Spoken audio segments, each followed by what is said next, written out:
Oh, I think it's one of the drawers.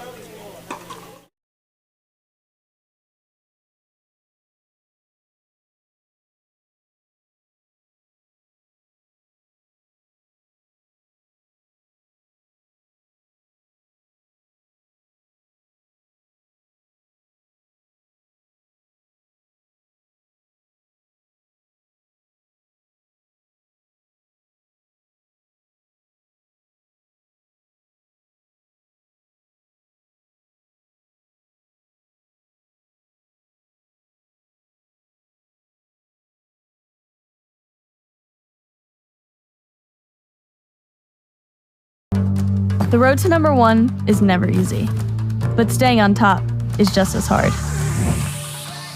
Winning becomes more than a goal. It becomes an expectation. Practices get longer, training more intense. Every game needs to be your best, because that's what you're gonna get. So, is it all worth it? Paddle Tech. Let's go again.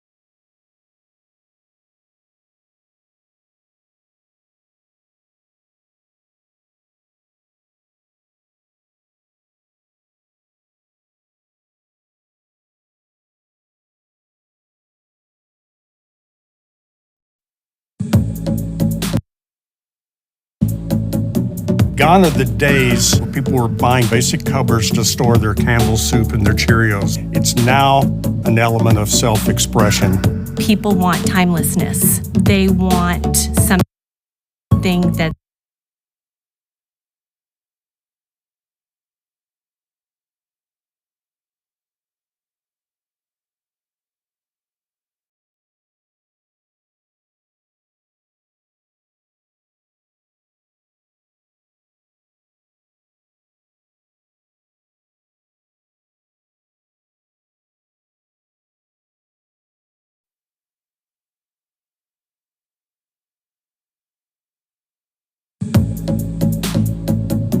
Gone are the days where people were buying basic cupboards to store their Campbell's soup and their Cheerios. It's now an element of self-expression. people want timelessness. They want something that's going to transcend decades. They want it to last. It's who they are. It's what they want to be inside their home.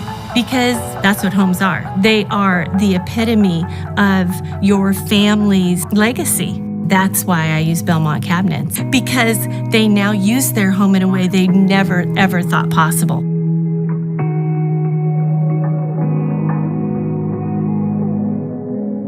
I got into my own business in the early 80s, started building cabinets and to make a living. Out of that, a dream developed. We started building this thing called a frameless cabinet. Steve knew in his heart that there was going to be a type of cabinet that would hit the scene and become a monster in the industry. And it was our type of cabinet that we build today. He was just ahead of his time. For many years, it was really my wife and I and our key employees, but over the last 18 years, our two sons, Casey and Tyler, have been involved in the business and growing in the business. 30 years ago, my dad started this company as just a young entrepreneur, and there was just this absolute attitude of get it done, figure it out, no excuses. So when I came and started working in the company, that spirit was there from the very beginning. Well, coming into a family business is interesting because everybody's looking at you and everyone's looking at every move. And so it's a lot of pressure to perform. I made it really clear to both Casey and Tyler that if they wanted to come to Belmont, what I was going to offer them was the opportunity to work harder than anybody else, and that I would never demand that anybody respect them. They had to earn their own respect. Well, Belmont's doing a pretty unique thing in the industry right now. They have become one of the largest manufacturers for European styling and frameless cabinetry. We can go from ultra traditional to ultra contemporary. We want to be the industry leader. And so we've put a ton of emphasis and energy into developing ways to bring value to our customers. For us as independent reps, we truly do believe that we represent a company that cares whether or not that person loves their kitchen. That matters to us because that's our reputation as well. They have the same passion for this industry that I do, and that's what drives them to excellence. It's not about the bottom line. This is about doing what's right. Belmont, it's more than what we build, it's who we are as a company. And I think that's what makes it great. Belmont's founded on a passion that Steve has been able to pass down to Tyler and Casey. Our commitment is to be the premier built-to-order frameless cabinet company in the United States.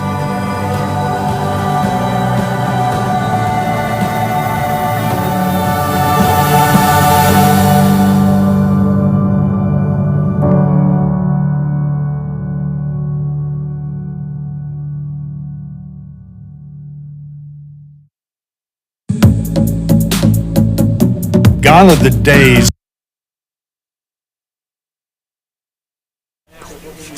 Welcome to week 8 of Wednesday Night Pickleball at the Ranch, sponsored by PaddleTech. I've got the honor of doing a little play-by-play with Mr. Mike Givens. Mike, how are we doing tonight? Good, Tyler. How you doing?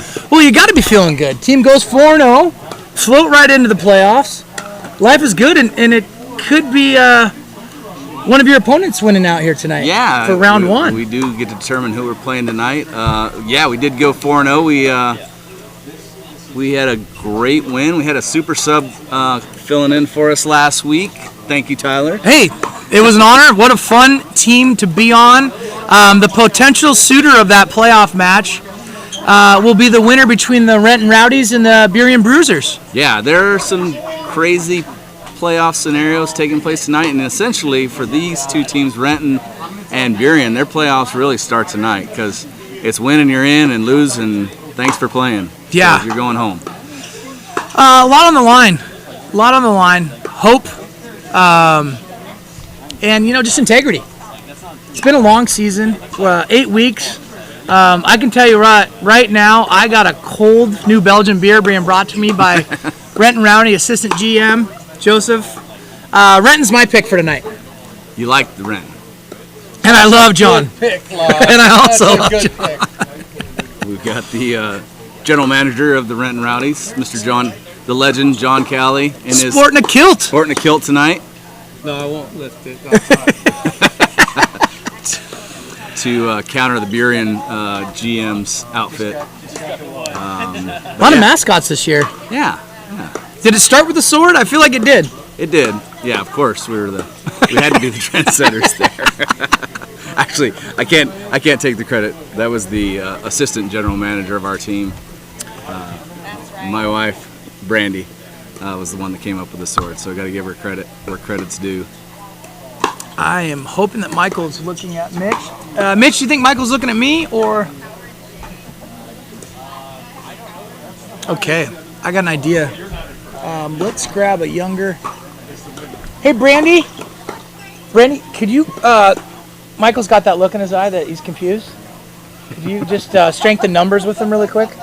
He's always got that look, though. I like that about him. Big shout out once again to the Winnie family. Mitch, executive producer every single week. He's the first one here to set up, tearing it down, crushing it, keeping us in line. Yeah. And high level. Yelling at us. But you know what? But he's got a birthday tomorrow. That's all right. Happy birthday, Happy Mitch. early birthday, Mitch. And then Cherish, always getting everything together and just really making this feel like a big party with the family. And I love it. And Michael's doing his thing. It's a good family, good experience out here. We've got Churro All I Need, slanging some churros tonight for the fans. I just got the short ribs. They were very good. Highly recommend. And looks like we're going to have play start in about 3 minutes here. Okay. You know who's on this court first? Yes, that's what he was asking me. So that's going to be Seattle versus Seattle versus the UP. Stomp versus UP. Yep. Just getting the courts figured out here. So let's break down the rules one more time. So we've got 2 main courts here. One's a challenger court on the far side. We will catch a couple glimpses of it. And then the main attraction on the championship court. Both teams get an opportunity to play twice. We're going to start off on the championship court with women's doubles, the Bruisers versus the Rowdies, the match of the night. And then we'll swoop over to the Stomp and Underdogs with the second game of mixed doubles. Then mixed doubles again, and then ending on men's doubles. So a lot of good action, should be exciting. Who do you like in these matchups tonight, Mike? I mean, you got to pick Seattle. Seattle's been extremely tough all year long. They've got one very close loss in overtime, but they were also missing one of their best players at the time. So I like Seattle over UP in this. Man, the Renton Burien one, that one's going to be tight. I think we're going to go to overtime in that one. And I think Burien has proven themselves. They're 2-0 in overtime, so I like Burien to take it in overtime against Peter Dacko and the Renton Rowdies. You know, it's a bold strategy. Get every match to OT and just really turn it up. We'll see how that plays out. I like it. Yeah. I like it. That could come back to haunt them if they take it there. I see what you're saying. 2-0 in OT. That's pretty remarkable. Playing with the Onyx, Dura, 40 ball out here today. So look for a lot of fast-moving action. We were getting the scoreboards situated. We're getting closer. Probably resume play or start playing in about 5 or 6 minutes. So, what's been your highlight of the year so far? Ooh, wow, highlight. I mean, just watching how well our team has come together for me. Yeah. It's just been really, really, really fun to watch. You know, they started off as, you know, friends and people that knew each other, but they really kind of gelled as the year went on. So that was fun to watch them succeed.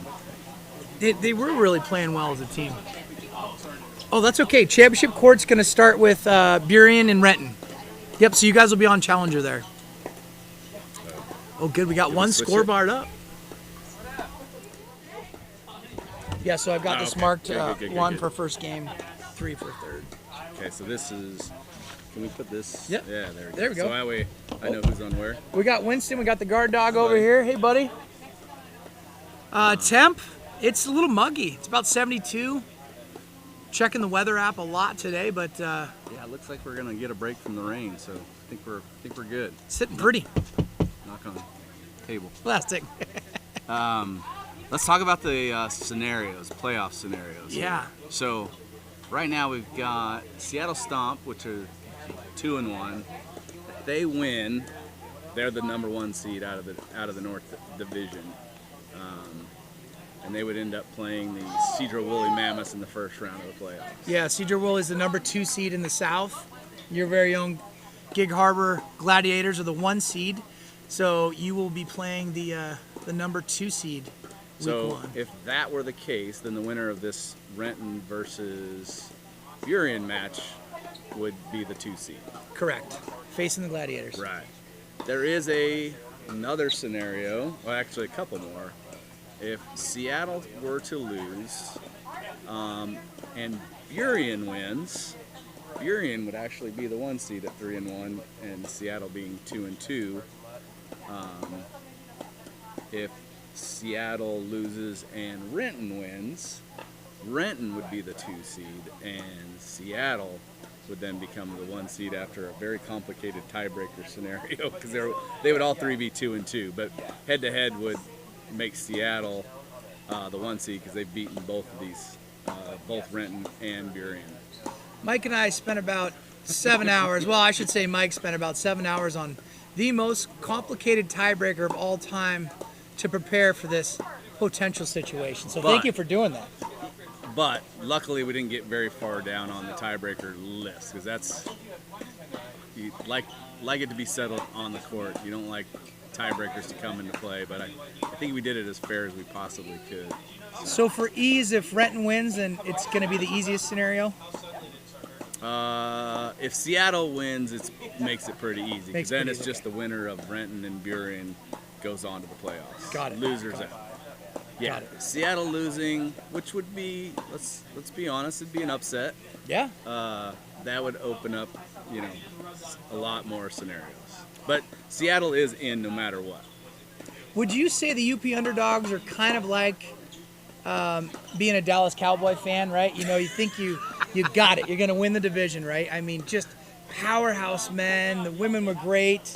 They just couldn't really put together a complete day. As a 49er fan, I love that analogy.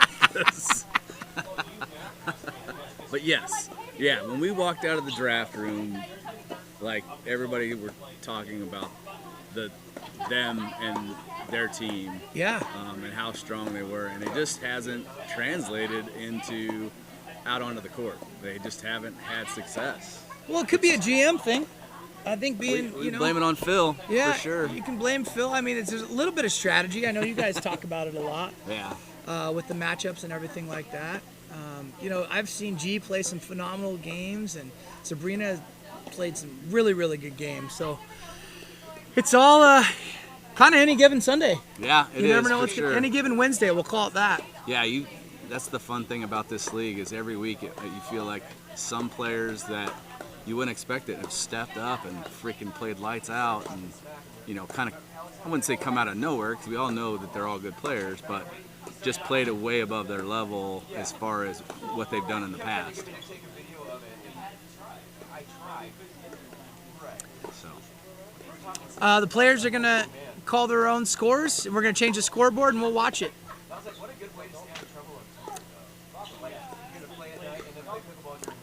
Ladies and gentlemen, this is kind of like the Field of Dreams out in Iowa. We are going to take a fan and let him ref tonight. I think Dalton would be a great candidate for it. Yeah. They're actively soliciting for refs. Okay. I'm going to step away and jump on the mega horn, and we'll get everything going. All right. So we're getting ready to go. It's going to be women's doubles up first. So we're going to have Katie Owens and Takako Tarango, Ginger Bishop, and Shu Fan.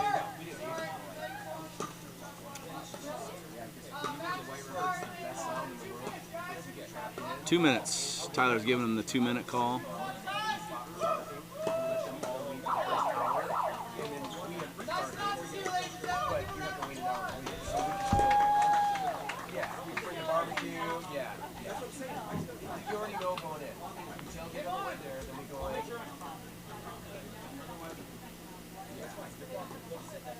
Come on.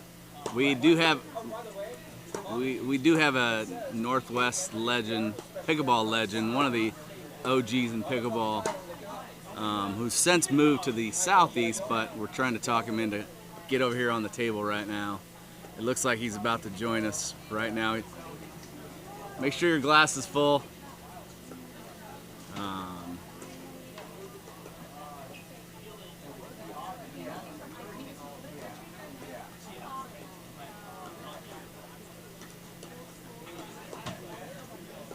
So yeah, we're bringing on the man, the myth, the legend himself, Mr. Alex Fox. How are you, Alex? I'm doing great, Michael. How are you? Not too bad.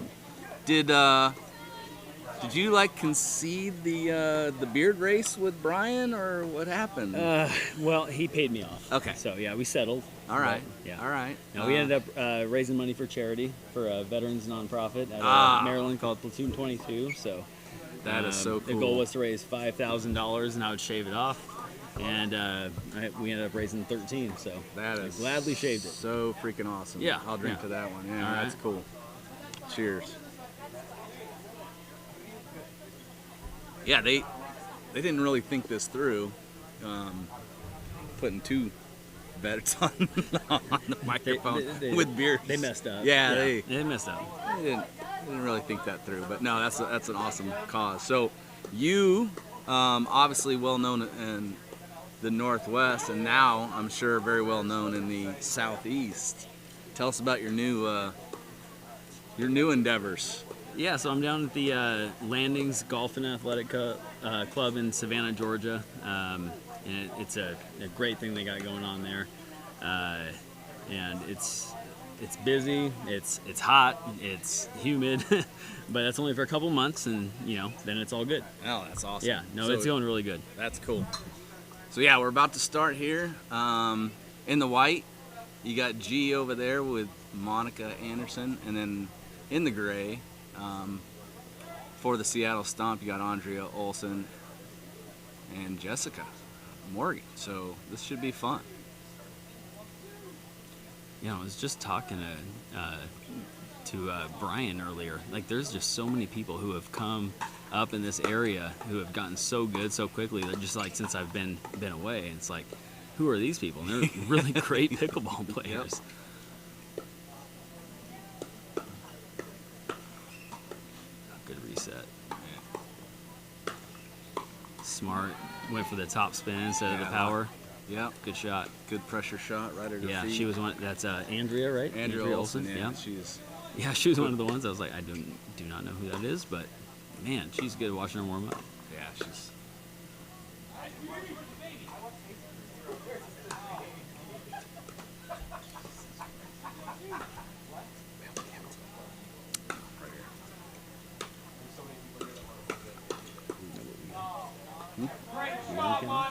No, here's just voice, yeah.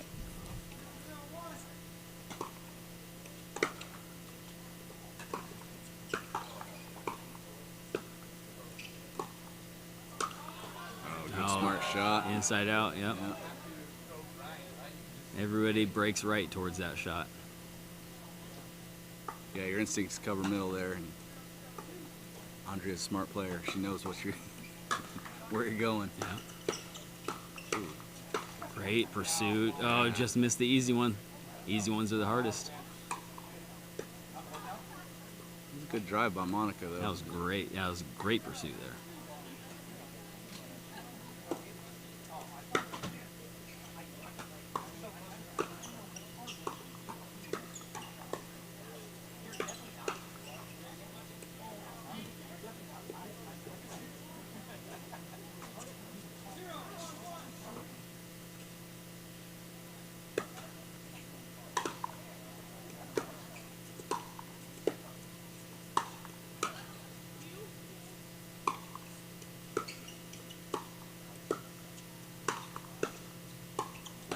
Went to the left there.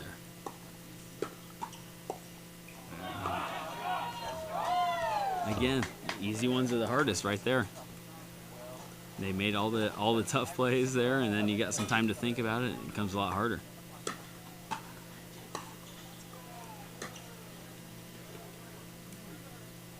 It's a rare miss from Andrea, that shot. She loves that shot. I didn't see her miss at all in warm-ups, yeah.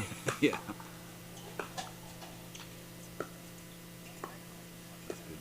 Ooh. Good drop by Jessica. Just missed the next one.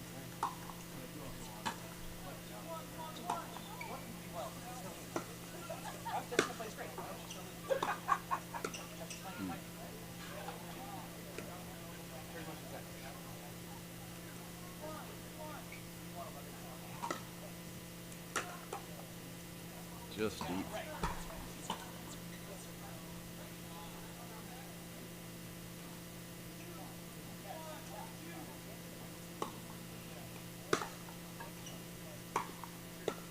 Yeah, great shot there. That was a great shot by Yeah. G. That was one of those hybrid Yeah. drop drives. Call them a Just drip. A drip. Yeah, yeah, exactly. Yeah, it's like Leonard, Yeah. lunch and dinner. And that's, I mean, as far as the drop goes, like, shout out to that pickleball guy, Kyle Kazuda. I was watching one of his videos, and he talked about it. It's like, your third doesn't have to be land in the kitchen. It's got to be serviceable. Yeah, if you make your opponent hit up, right? That's it. That's it, right? You've got a good shot. So, Yep. I mean, unforced errors get talked about a lot, and they should. Like, you don't want to make unforced errors. But if you can make your opponent hit up on the ball more than you have to, you're going to win pickleball games. 100%. I agree with that wholeheartedly. If you can hit down on balls when they have to hit up on them, you're in good shape. Yeah.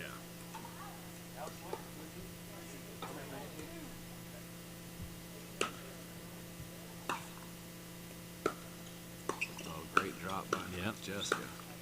Ooh. What a backhand. I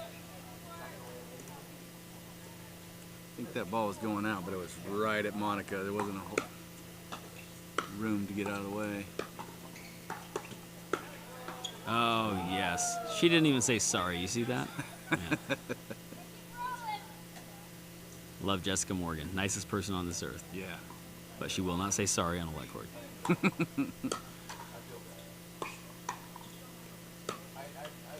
That's a perfect definitely, draw. what's your theory on that, like on let court? There's definitely ones that I'll say sorry for. That one, like, if she... You know what makes me mad is when it would have been better without the help.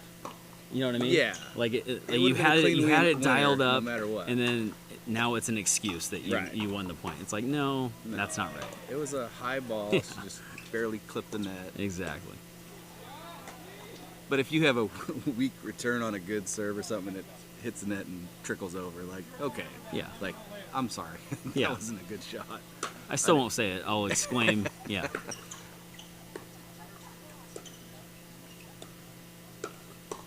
Good shot. Oh, wow. Just out.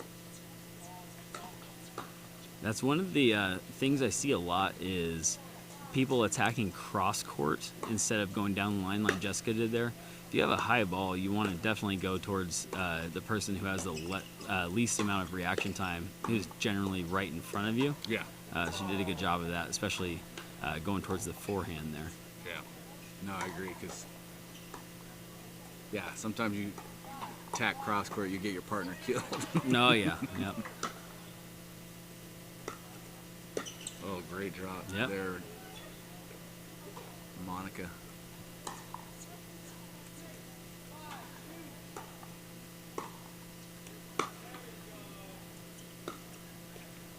Just missed it. Yeah. Curse the compliment. Really close match here, definitely. Yeah. Not just in terms of score, but just like every point is well thought out, well fought. Great drop there.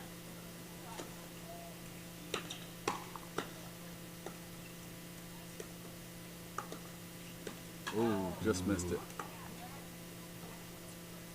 Got what she wanted, though.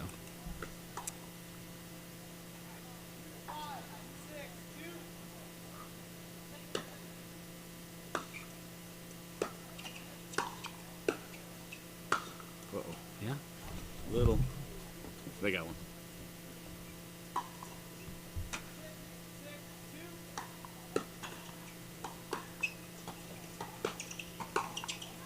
When you're teaching, for like, especially like right now, two people in the net, two people back, what do you tell your students as far as Keep like, them back, find their feet, know where their feet are at, know where their feet are going, and do whatever you can to make them hit up on the ball. Yeah. Whether that means selling like you're going to hit something real hard and then just letting gravity help you out and find their feet. That's a great option. Or if it means, give them a quick sternum check and see if, they're ready for it. the one thing that I find is it's like Yeah, had a lot of room to hit to there. there's some shots that are better than others, but the only bad shot is out or into the net in that case. Or Into the net yeah, is it's the worst, yes. You've got both players back. You don't have to do too much, and I see, like, That's where it falls apart. Right, like you said, just keep them back, keep it at their feet, make them hit a good shot to try to get to the net. But I think you'd let them off the hook way too much when you try to be aggressive with that shot, too aggressive with that shot. An interesting statistic is that if you make your opponent hit 3 shots or more from mid-court or back, you will win that point 90% of the time. I believe it. 90% of the time. The other thing you have to take note of is that Great get by 67% of all statistics are completely made up. So there's that. But 90% of the time it works all the time. that's right, yeah.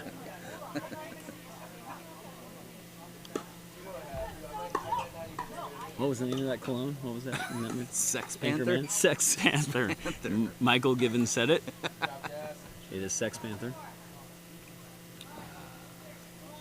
I don't think my numbers were on as far as what the exact quote was, but you got the gist. I think of it was like 70% of the Yeah, time, all the something time, like or that. something like that. Yeah. I'm sure we'll get corrected. Yeah. Somebody in the chat. Somebody knows. Yeah. There's some know-it-all out there. Ooh, tight call there. Of course, I have the best view in the house right here. 30 feet behind the baseline. Seattle taking a little bit of a lead here and adding to it with that serve.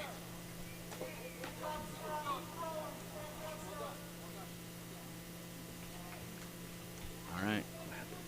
10 minutes. So now we're going to switch sides, and the next 10 minutes will go here. So yeah, so there's the first half. It looks like Seattle's got a 10-6 lead on their side, and we've got a really close one between Renton and Burien at 9-9 over on the Challenger court. So kind of predicted before we started that Renton Burien would be close. It's living up to that. It is definitely living up to that. I think that one's going to be a battle all night long. So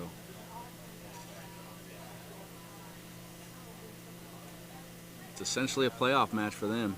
So Oh yeah, see if they can what's bring it up. the playoff implications here? Well, if whoever wins between that match essentially is in, and the loser's out. Seattle is clinched, but they could be the 1 or 2 seed depending on the results. But they're in. of Yep. that. Okay. Seattle is in, and Mr. Ashworth and the UP underdogs are playing for pride at this point. Hey, playing spoiler is not That's a right, bad place to spoilers. be. Being a lifelong Mariners fan, Seahawks fan, that's all we got to Hey, hope for. Yeah, freaking Mariners been playing lights they out have been. lately. Yeah, I got to go to a game. Oh, nice. Yeah, 2 nights ago, so that was good. Did they lose last night? Did I see that? They did. I wasn't Okay. there. You know what? I've only They been scratched. to one baseball game. Okay. Fun fact, in my entire life that we have lost. Whoever I was rooting for has lost. One time. Wow, that's And that was in, I impressive. think, 2001 when we won 116 games. I went to, I think, Statistically speaking, that's Yeah. tough to do. there was a game against the Orioles where it went like 23 innings. jeez. I stayed until 1:30 in the morning, Did- and we lost. Yeah. I remember. Felix started the game. Was, Oh, wow, yeah. The final was 1-0 probably. But, I remember back. I want to say this is a thing. Maybe I'm thinking of the Giants, but there's the Mariners. Like back in the day, like at the Kingdom, if you stayed for like, and it got to a certain inning, like You just move up. No, you got. Well, yeah. Well, you could do that in the first inning. Yeah, right, Back yeah. in the day at the Kingdom. By the cheap seats. Yeah, unless it was 95 was different. Like that was a Special fun year. Oh Yep. my gosh. I what was a shot 6. I by remember Andre. it perfectly. Yep. But yeah, like I think you got like some souvenir pin if they won an extra innings, but I could be wrong. Yeah, Seattle's starting to pull away here. Andrea's kind of taking over. Took her a little bit to get warmed up. And Great reset Jessica's there. Smart play. both her and Tough Jessica. spot. Oh, what a shot. Oh, wow. That was 2 bounces, wasn't it? I don't think so. Wow. I think Did she she get got to it. that? Wow, what a I'm going great to check point. the tape on that one. Awesome point. Yeah, typically I'm not a fan of bringing your opponents, giving them that free kitchen invite, bringing them up to the net like that. But the way Andrea handled that, like she sold it Nice so drop, well that she Jessica. was going to keep them deep and then just Yeah. kind of That's pulled the string at the last second. That for me, that because I do that shot quite a bit now. It's about selling selling the shots. It's the salesmanship, absolutely. When you've got them back on their heels, and maybe you set it up with one or you roll to their feet, and then you show the exact same swing and at the last second drop it, it can be effective. Now, granted, I'm also playing senior open events now, so it's a little different. Which is great competition, though. Oh, so it's I mean, yeah, you're not, yeah. But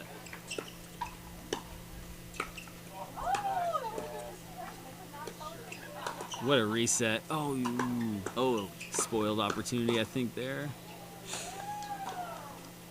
yeah, Jessica and Andrea are just feeling it right now. Yeah, and that's a tough place to be when you're on your heels a little bit. Yeah. You just gotta kind of stick to your guns. I mean, pickleball's such a momentous game. Like, if you just, can dig deep for a couple points, get a side out, and just make something happen. Give yourself a chance. Yeah. Anything can happen. The hard part about this format is the clock keeps running. Yeah, that dang clock. So you don't get any Father timeouts. Yep.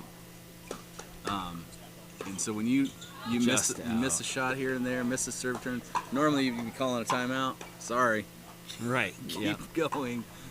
So it's tough. Oh, it's a running clock. Yes, absolutely. Yeah. It just runs and runs and runs. So it's. I didn't know that you couldn't stop the clock. No kneel downs here. Like no. Okay. No. All right. There's been a few where we wish there were some kneel downs, but they. We got a upset brewing over on the Challenger. Yeah, I was just court. looking at that. Yeah. Bruisers are down 4.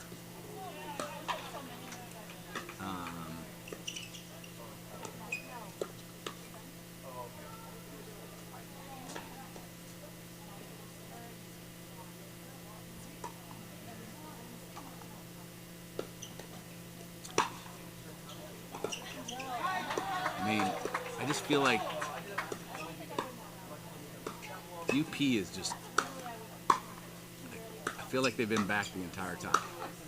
They have exactly, yeah, and that just gives a little bit of credence to my statistic earlier. Keep your opponent back. But I mean, I feel like Jessica and Andrea's drops have been money. They have, yeah, and that's the interesting thing is, I mean, we're starting to see a lot more statistics in pickleball, which has been really fun to track. Yeah. But it's not to where it is in baseball or football or anything like that, to where they have these advanced analytics. But it would be interesting to see, like the percentages of drop success rate and where your opponent's hitting it. Are they hitting it with their forehand or their backhand? Like, are you thinking about that kind of stuff? And how the points are shaken out from there. So that's the one I would say sorry for. That was an oopsie. Yep, that was an oopsie. It wasn't a good shot, but you got rewarded. I was still probably just exclaiming excitement, but just me.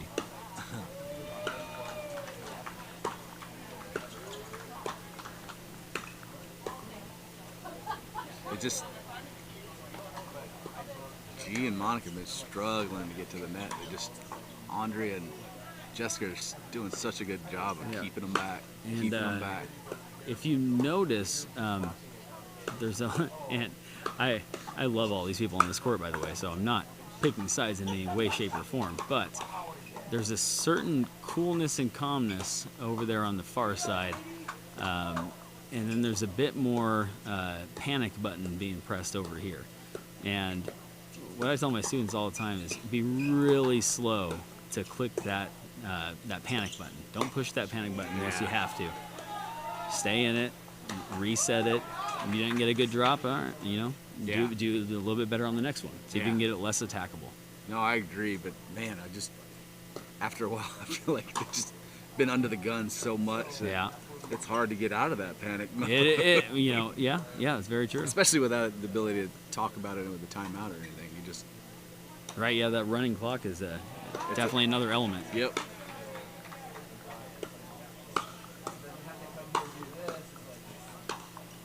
But you could be in Savannah, Georgia right now, playing in a hurricane. So yeah, that's true. Yeah, you guys are gonna start seeing that.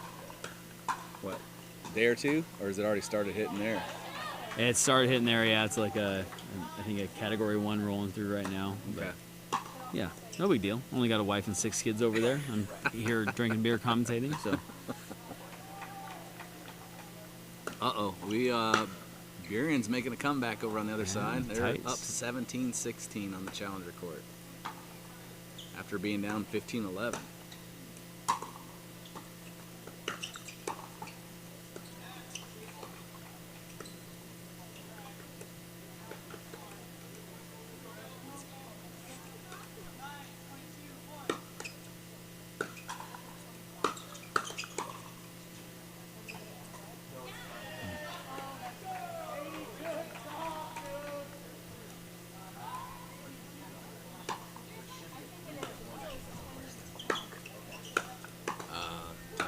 Tyler's keeping the... Yeah, we're got to get close right about now. Tyler's got the running clock there, but...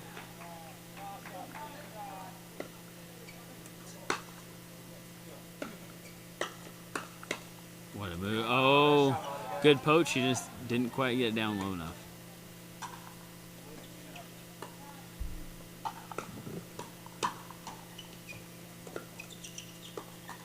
You know, you mentioned earlier about Jessica and Andrea kind of being in control a lot.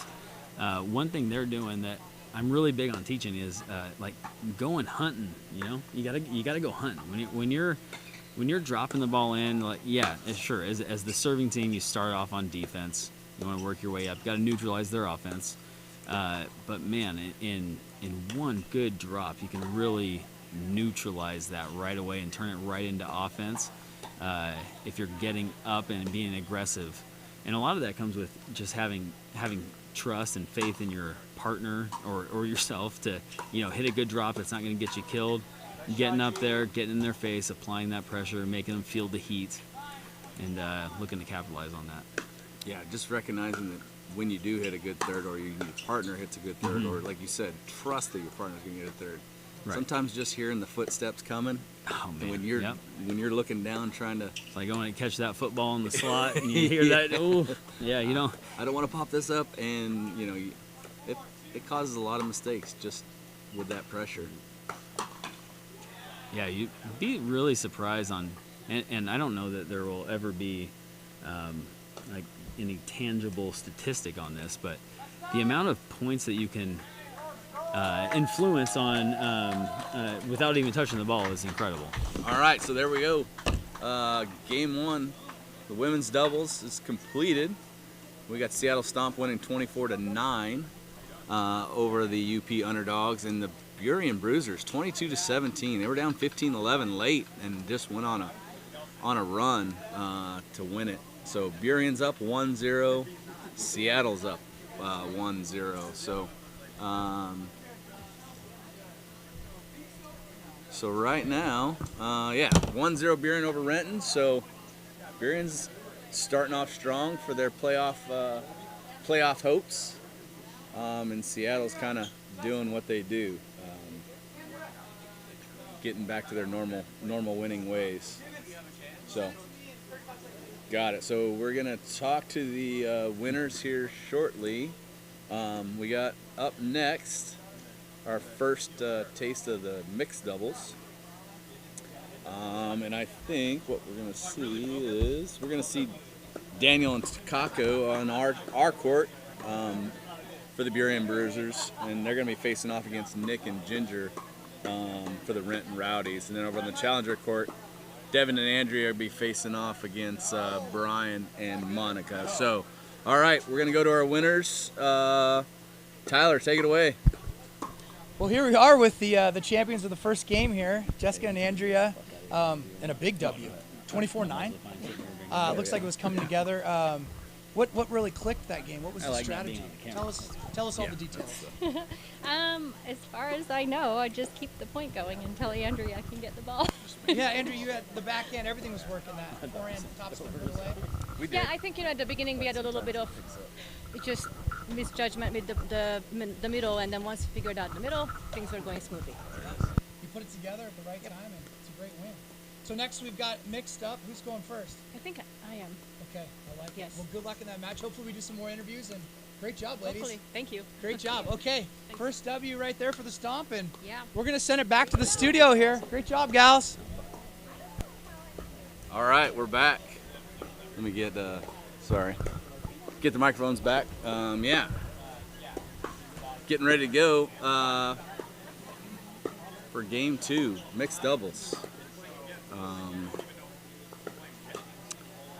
Talk about our sponsors, our title sponsor, PaddleTech. Big shout out. PaddleTech began as a small family business inspired by love of the game and vision for improving paddle technology. Since grown into one of the leading names in pickleball, their mission remains the same, helping you reach the next level of play. So thank you, PaddleTech, for being our title sponsor. Get your first look at the Burian Bruiser over there. Also known as Lucas. You seen him in this outfit? Uh-oh. Where is he? Oh, there. Oh my God. Uh-oh. What is that? You got a kilt. You got boxing gloves. What is this here? Kilt What kind of against the show are you boxing running gloves. here? I mean, I think I'm taking the kilt. This is like the. I'm gonna take the kilt in that one. This is like the shark versus tiger fight debate. Like, who wins this fight? Like, if it's between John and Lucas, yeah, I'm probably gonna go with Lucas.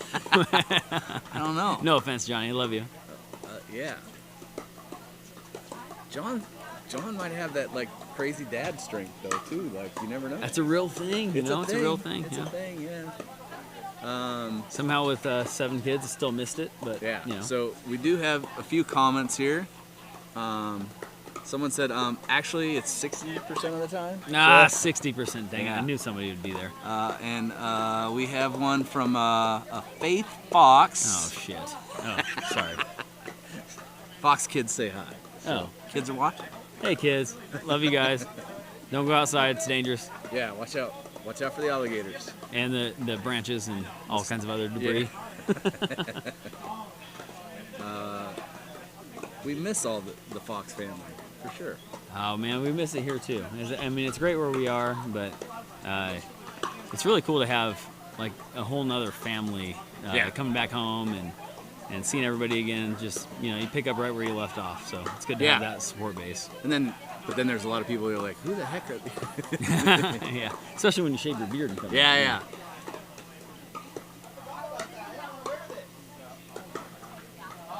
Man, Takako, she has some of the best topspin I think there is out there. Like, whether it's like off the ground or out of the air. I mean, generally, just from like a physics standpoint, you can generate a lot more topspin taking a ball as a volley. And using all that weight of that ball into your spin, but she pulls that off the ground all the time and just like finds her opponent's feet again. Like I was saying earlier, she just has that knack for getting the right amount of topspin and putting it right there. Yeah, when she's on the left side and she starts, stepping around, hitting that forehand, topspin, cross court. Like I tell people, like if you get in the cross court dink battle with Takako, you better figure out how to get out of it. You might want to just change it. Yeah, give it a little mix up look. Get out of it. Yep. Yeah. Think about lobbing maybe, especially to Takako. That might be because a safer bet. She's gonna lob you if you don't lob her. That's right. Oh God, she's got a fantastic topspin lob too. I've been burned on that so many times. Actually, one time I remember at Pickleball Station, I hit myself right in the goods trying to go a tweener on one of her topspin lobs. It was not worth the risk or the perceived reward. Do you know her partner Daniel?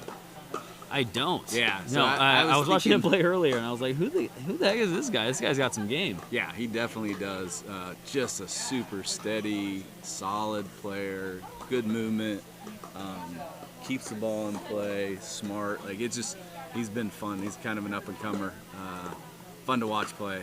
So I expect him and Takako to do really well here in this match. Okay. And Ginger's pretty new too. You probably know Nick. I do know Nick. I love Nick. Nick's been around for a while. Obviously a really good player in his own right. But Ginger really relatively new. Her husband's actually part of the Seattle team on the men's side. Oh, okay.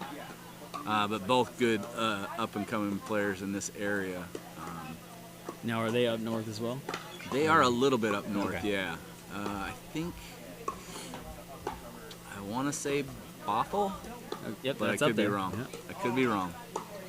I'm sure we'll get corrected. Yeah, just like we did on the if 60% somebody's of watching, the- yeah. Let us know where Colby and Ginger live. I think it's Bothell, though. I have played with them up north a few times. You know, that's one thing I do not miss here is the traffic. Oh, like you say Bothell, I just think red on a Google Maps. Yeah. You know. Yeah. No, I definitely don't miss that either. You really have to plan your whole life around this stupid traffic around here. Oh yeah. Yeah, you think you're safe at like 1 o'clock, and nope. Nope, There's no, 167 waiting for you. You know? Yeah, yeah. And you're down in Arizona most of the time now, right? Yeah, How's all that we'll going? head back down Arizona. Like you said, it's kind of cool, kind of developing a new family up there too, a new pickleball family. Met a lot of great people, great players. Put in 2 courts. At your place, yeah. At our place. Nice. So yeah, it's been a blast. I love Is it that down covered there? It is not. Yeah, it doesn't need to be. In You Arizona, don't really though. need it Yeah, there. no. You know, growing up here all my life, you're like, yeah, you need something covered, but in this last winter it rained. Of course, while we were trying to build our courts, that's when it started raining like crazy. But we got it. we addressed that. Thank you. Yeah. But yeah, no, we love it down there. I'll head back there in about a month. Or the next time it really rains, right? Yeah. Yesterday when it was raining all day, I was contemplating just Yeah. packing What up. am I doing with my life? Like, why is it gray? This is the only thing that kept me in town. It's like, oh yeah, I gotta stick around for this. So, getting ready to start game 2. Ginger serving to Takako. Here we go. Really good drop.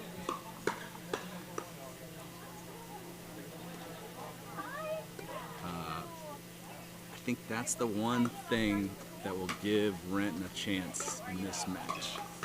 Is, to me, Nick's a little bit of a wild card. You don't know exactly what he's going to do all the time, and when he gets hot, he can be tough to handle. Yeah, he's one of the toughest players to play against when he gets going. Yeah. Like, it's just you can't. I mean, it's like you want to get this guy a goddamn paintbrush because he's painting every damn line here. So.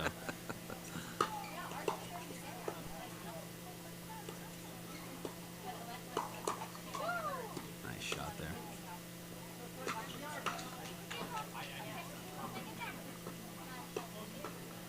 You know, there's always a lot of credit given to, you know, like the put away, the finish, and all that. But man, the art of setting up is probably one of my favorite things in pickleball. Yeah. You know, just that, not trying to do too much. I'm gonna hit my spot. I'm gonna do my job, and then good things happen. It's like I didn't finish it, but I got us there. Yeah. You know?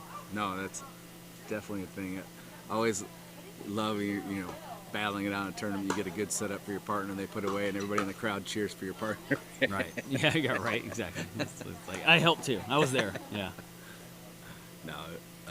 No, I as a partner, like that's one of the things that I try to point out. Right, when your partner gets you a good setup, you need to acknowledge that as a thing. That's right. Yep. John Callie walking by in his kilt, not skirt, kilt. Just a kilt. If he does bend down to pick up a ball, though, folks. Oh, nope. Okay, yeah, good. yeah. It's just out of view. Good. Yeah. Perfect for our viewing audience. He warned us.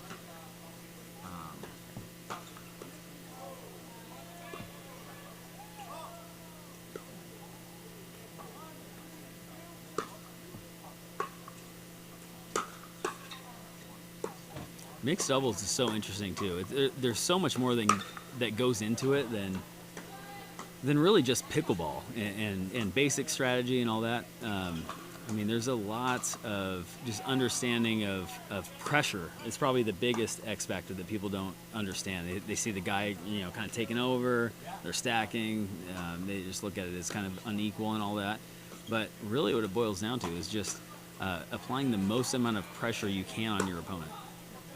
Yeah, I definitely agree with that. A lot of times people, like you said, I think it's like this guy versus girl thing, and like some sort of power struggle. Some power struggle, but a lot of times it's the other team is trying to isolate the female. Right. And by the guy putting on pressure, you just basically create a very small window for them to hit exactly. the ball to. And it's like I was talking about earlier with keeping your opponent's back. Great shot there by Nick. It was going out, but he put it in a spot that was believable. But you just have to. Dang it! I forgot where I was. Goddamn Nick. Yeah, we're just talking about like the small window. Like you have, that window gets smaller and smaller the more the guy kind of creeps over, and it forces a lot of errors because you're trying to fit it into such a small window. Right. So yeah, just like you're trying to keep him back, like on a fourth shot or something, where maybe you sell hard and go soft at their feet, something like that. Same thing with like the guys. A lot of it's bluffing, and people don't get that. Like it's like I almost like I'm not trying to jump in front of my partner here. You know what I mean? Like I'm not trying to be too aggressive, but I'm gonna show that I'm here. I want her to hit the ball, like if possible, right here. But yeah, I'm just trying to put pressure on them, make their windows small, make them think about what I'm doing and less about what they're doing. Right. No, I agree with that. And when I, talk to my partners and playing mixed doubles, I think the most important thing when you get a guy that's aggressive like that is keeping that guy honest. Pulling him away from the middle. Yeah, and it can't be with trying to hit a winner. No, right? Doesn't like need that. to be. That's usually the downfall. Is they're like beat the guy, No. like go down. But that deep dink to the backhand, that'll keep him there. That's like throwing over to first base. In baseball, just keeping him there, making him. I acknowledge that you're there. I see what you're doing. You're not getting any farther. Yep. No, I think the mixed teams that you see that are most successful are females that can do that and not afraid. Like Takako, she will burn you every time you start creeping in the middle. Yep. So a little bit of an early lead here by Renton. Kind of surprising. I think it was a little bit wide. It was wide, yeah. They tried to, quick paddle attack, a little oorah. Tried to sell it, but it was out. Yeah, I'm pretty sure that was out.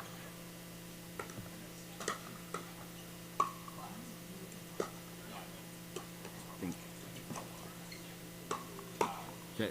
Oh, you might say sorry. Do you say sorry on that? Like, it's a good reset anyway, but it was a great reset because of the net, right? A good shot became great by the net clip. Yes. Right. Just the fact that she got that and got it back over was... It was a great, That one I say, yeah, baby. Yeah. No remorse whatsoever. Daniel doesn't feel the same way about that shot as you do. Yeah, well, that's why I want my opponent to yeah, to think. Exactly. Oh, they clipped him. Tight call. Oh, it's getting a little chippy out there. Yeah, I like that. It's like the fourth quarter of a Seahawks game here. What a reset. That was...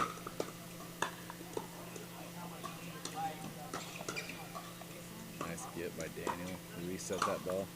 Man, you know what? Nick had a reset in that point about 5-6 shots ago that really saved that point, and that's so much harder than it looks like to actually execute. And then he does something like a third shot lob to just totally... That's why I said that's the beauty. I've given him a lesson or two, I think. I tried to tell him, but The beauty of Nick's game is you really don't know what to expect sometimes. It's kind of like, Charlie Sheen in Major League. You keep him guessing. Maybe a fastball's coming right at your face. Maybe it's going to be right down the middle. Right. You just never know. And there's that. Oh, and then he does shit like that God. That almost lands. Sorry, didn't mean to curse. I'm a Marine. My bad. That would have been insane.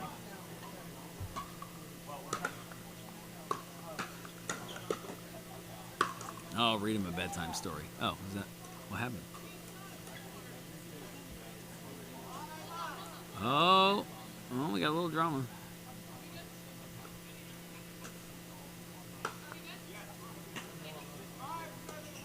I think the ref is asking the bruiser if they're good.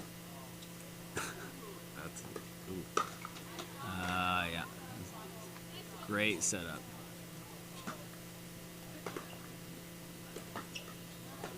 Yeah, that's one of like a big thing I teach too is that reset dink when you're clearly beat to the outside, whether it be towards your forehand or backhand. Great shot there by Daniel. Good pursuit. Good setup. Put away. But you really just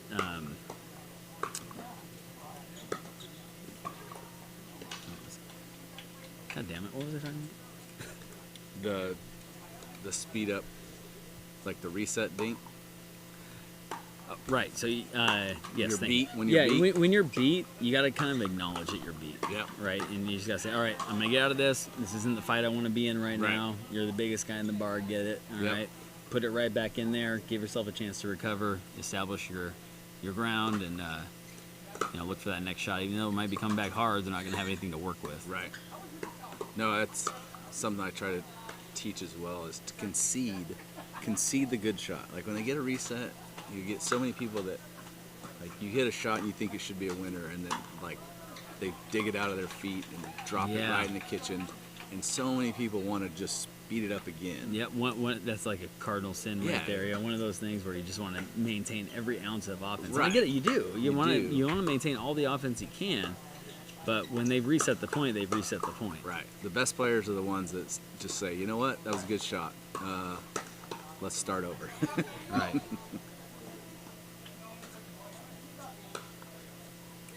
Yeah, Daniel's a great player, man. Really smooth. What do you know what his background is? Sorry, I don't know him at all. He's got to have some tennis in there. If not, I'll ping pong. But there's something there. That guy's got some quick twitch fibers going on. Yeah, he knows what he's doing. He's a really good player. And there's half. Gonna switch sides now. Burien with a 9-7 lead right here. And I'm not sure UP knows that there's a game over on the other side. It's 13-1. Seattle's up on UP underdog.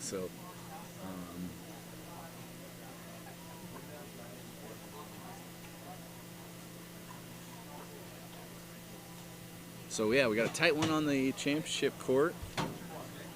Let's talk about another one of our sponsors here, Pickleball Central, one of the local legends here in the Pacific Northwest. Consistently been the go-to source for millions of pickleballers to get nets, balls, paddles, and pickleball gear. Best customer service, amazing people, and the best products. Get your gear, visit pickleballcentral.com for the latest paddles and everything pickleball related. So we love Pickleball Central.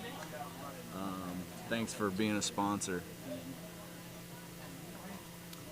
And the people at Pickleball Central too, by the way, I miss those people dearly. Like they're really a great group of people that keep that place going and are really instrumental in the sport itself.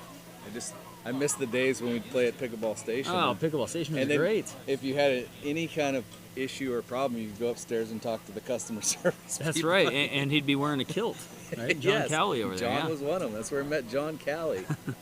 And then, Brian would come out of the back and beat you up on the pickleball court. Or wearing his bullshit Raiders hat. Yeah, wearing his Raiders gear. Had some great times there for sure. All right, here we go. Start of the second half of the second game here. So Ty's the ref here, right? So what is John? What is he doing? He's the John's the general manager. But he's just there courtside. John's just kind of pretending that he's coaching them and giving them strategy. Is really what his But job really, is. he's just showing up in a kilt. Yeah, and which is drinking. more than enough. Yeah, yeah. No, I mean, if that doesn't get that's you going, I don't that's know what above will. and That's beyond on you at that for point. sure. Yeah. Not that John needs an excuse to drink, but it's just an excuse to drink. Yeah, great setup put away there again by Daniel. I'm going to see if he needs a partner this coming spring. He's definitely kind of he is taking over, owning. Yeah, just smooth, nonchalant. Plays a lot like reminds me a lot of Lucas. Like he's got a lot of this similar skill set. Both phenomenal players. Yeah.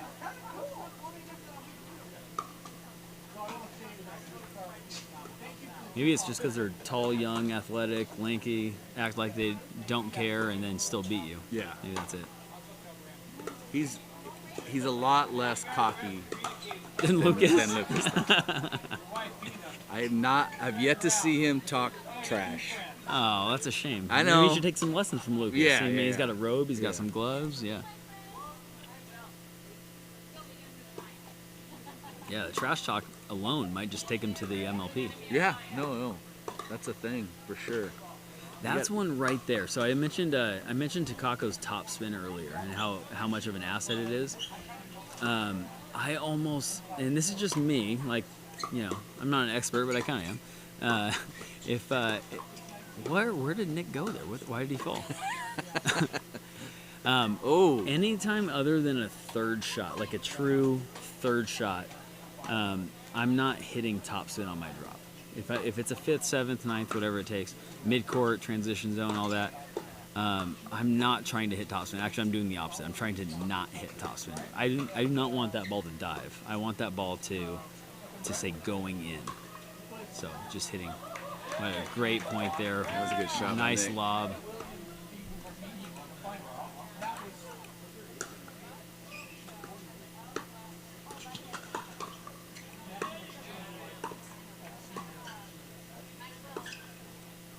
Yeah, that's tough.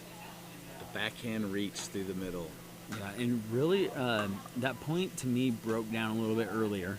Again, just my take on things, but I would have preferred letting. Sorry, what is her name? Which one? Ginger? Near side? Ginger. Ginger, one of the many very good players around here that were not playing when I left. I would prefer her to take the drop there and then him get up and kind of apply that pressure that we're talking about. Yeah.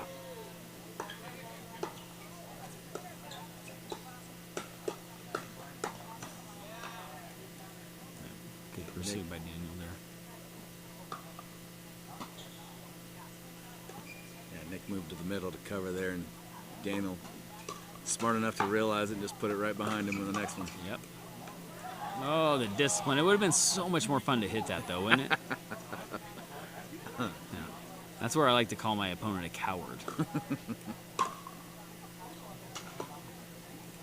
What a good topspin drop like I was talking about right there. So good. Topspin has its place, that's for sure.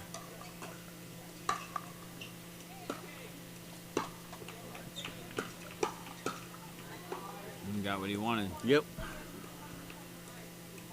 Yeah, he definitely trusts his drive enough to follow it like that. Right.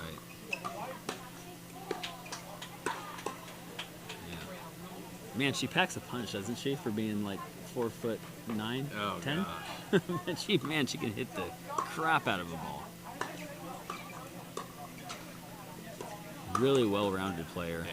Like that's just a tough dink right there. Like just that diving right down at your shoelaces. Like yeah, it's tough. And the crazy thing is she has so many shots from that exact. I know she'll rip it down the line on you. Like she'll lob you. That lob you have to respect so much. You have to respect the lob. You have to respect the speed up right at you. Yeah. And then you have to respect the cross court and diving, freaking dink cross court. Like she can do so much with the same exact look. It sucks too because she's like the nicest person you'll ever come across. Yeah. Like I'd prefer my opponent to not be that, so I can be mad at you. But it's her. She just smiles at you and says almost sorry, like for hitting a great shot. Yeah. Hurts the compliment. Of course, she mixes the next third. Right. Yeah. Right. Yeah. Yeah. This kicker has not missed in 35 tries.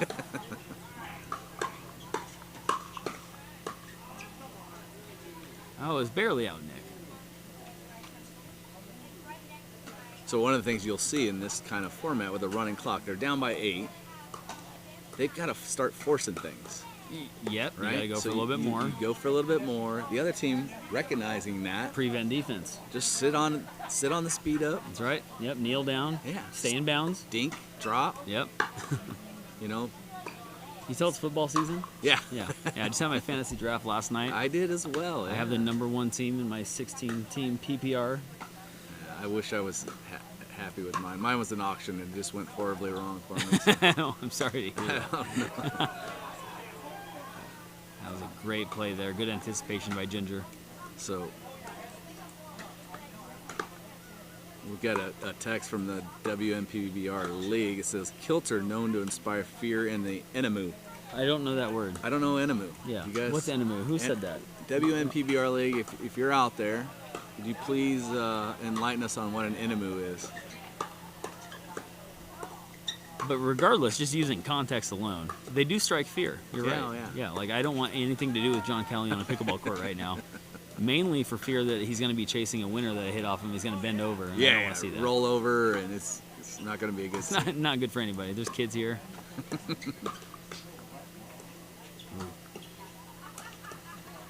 Good look there.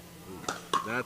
What hands? There's that Nick Fenton. Look at him. Just, yeah, he's feeling it. See, he's in a state of flow, and then he does that. I love it. this. Was there the anticipation, man. Every time Nick lobs, he just charges with reckless abandon. Like He does. doesn't Well, it's care. almost like he knows that he's screwed up, and Yeah. he's just like, "Hey, I'm gonna make the most of this. I'm gonna get my money's worth." You know. I might take this in the face. But That's right. But at least it'll be me. It won't Yeah, my it'll be my partner. fault. It's Yeah. my bad. I'm gonna go get it. I like that. It's admirable. Oh, so WNPBR League says it's an enemy, but I'm typing around a cup of coffee. So, all right. Who's drinking coffee? Who's drinking coffee at this time of night? Oh. Oh, Mitchell. Sorry, our executive producer is the one typing around a cup of coffee. All right. So. I just thought, being a Marine and all, I'm not that smart, so there's a lot of words I don't know out there. A lot of math problems I don't know how to solve.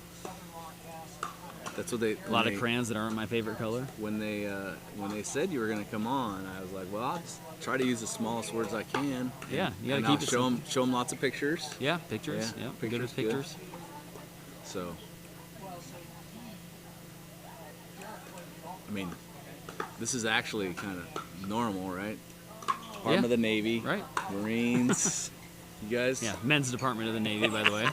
Yep. Okay. How do you get that in there? Fair.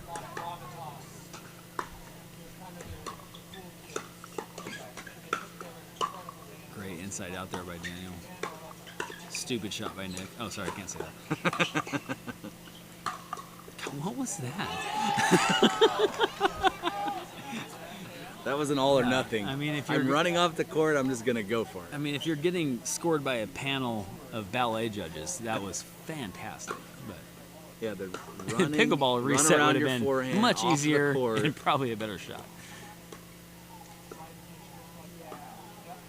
But just compare and contrast Daniel and Nick. Top spinning. I think Nick ran more in the first 2 rallies than Daniel's moved in the entire. Man, I'm telling you, when I started playing this game back in 2018, I was diving. Like, I would have, there's so many, my Marine Corps, actually, my issued in boot camp sweats that I got. I put a hole in, diving for a ball at the YMCA in Gig Harbor. Yeah. And it was like, why, Like, Yeah. now I hardly, break I break a sweat. I'm not saying Yeah. but I'm not diving around. But yeah, the more in control you can be, the more you can make your opponent work. Obviously, the better off you are. I tell people it's efficiency. Efficiency, yes. A lot more efficient with your movement. Yep. Anticipate. Just, that's gonna be nasty. I would want nothing to do with that. So pretty comfortable lead here for Burien. Takako's got Again, the drops great working. setup there. Yep, great setup. Speed up in the middle because she knows Daniel's sitting on it. And so yeah, comfortable win for Burien, which makes them up 2-0 over Renton. Renton is in full desperation mode now. They got to win the next two or they're out. Over on the Challenger Court, looks like Seattle comfortable win 26-10 over UP, and they're up as well 2-0. So Seattle one game away from clinching the number 1 seed in the North Division for the playoffs, and Burien 1 game away from clinching a playoff berth. So I think we are going to talk to our winners. Very good game from Daniel and Takako.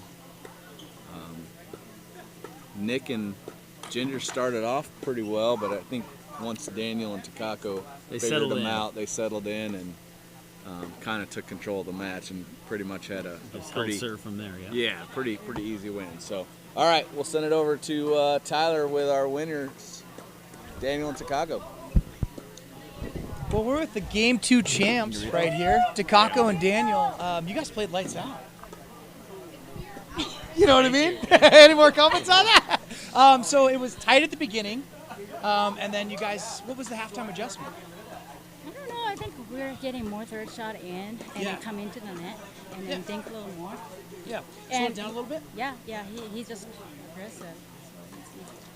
Yeah, Dan, you were sliding like a mofo out there, and it was working good, hitting it down hard. And I know I saw a call over there that you guys didn't like on one of the slams. It looked like the intensity turned up a little bit. It was beautiful. You guys play really well as a team. Thank you. Yeah, that and a couple of the net cords they got in the first half were a little frustrating, but they got us going and we got in the groove. So now, did you guys win the first match? Yes, we did. Okay, 2-0. Well, this is big. You guys, we're talking playoff potential. Yes, One more. Fighting for the playoffs. Okay, so what kind of pep talk are you guys going to give to the other mixed team in the next match? Go out there and play like they know how. I mean, there's a lot of good players on both sides of the court. They go out there, execute their shots, we'll give ourselves a good chance. Beautiful. And Takako said don't blow it, right? Don't blow it. I love it. Well, great job, you guys. Always fun to watch. And hopefully we do a winner's circle interview after this. Okay, go get them. Thanks, Tyler. Bruisers with a 2-0 start over the Renton Rowdies.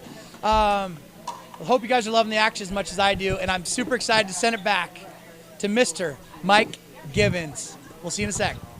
All right, thanks, Tyler. We're back. We got another mixed match coming up. Looks like Colby and Jessica are going to, the Seattle Stomp are going to take on Michael Enright. G. Girolami going for UP. So UP's desperately trying to stay in this match. Over on the Challenger, looks like we got Randy and Anderson, Katie Owens going for the Burien Bruisers, while Peter Hidako and Chu Finn are going for Renton. Renton really needs that win over there. Their playoff hopes are going to be over. So let's talk about one of our sponsors, another gold sponsors here. We got Asphalt Patch Systems. It's been building, repairing, and restoring Western Washington roadway, driveways, sidewalks, parking lots for 40 years and counting. They also help with permitting and pickleball courts. So if you're looking for some pickleball court building or repairs, Asphalt Patch Systems. So thanks for being a sponsor. There's Michael Winnie. You gonna come over and talk to us for a little bit? Yes, I want to see them all. Yes, Michael. So Michael Winnie, the owner of Mike and Mike Show. the Winnie Family Ranch. That's not true. Well, I'm married to the owner. Married to the owner. She just lets me stay here. The better half of the Winnie Family Ranch Enterprises. Where are you falling out on that list? Because like Mitch is doing all the work here. Yeah, it's really, I've kind of delegated that pretty good, haven't I? And, I just disappear, and then he's got to do it. And then your wife behind the scenes is doing. Right, she doesn't stop moving. No. And when Marcia was here, like she's the glue. Running circles around you. Yeah, well. So what is it you say you do around here? Stress. Just stress. That's what I do. Oh. Hey, what? Got a little protein in my. What? Cheers. Cheers. It's just like the NFL, right? Yeah. Okay, so we got what happened in the last game? I didn't see. I was talking to my friends. Have you heard of this Takako lady? Takako happened. Yeah, Takako happened. Okay, so the Rowdies are down 0-2? Yep. So Renton is down. So Peter needs to come if they have a chance, they got to win the next two. They have to. And they have to win the overtime. So there you go. They're in full desperation mode here. And then underdogs. Are they 0-2 again today? They are, yeah. But they were kind of playing for pride. Spoilers, and they're not spoiling anything right now. No.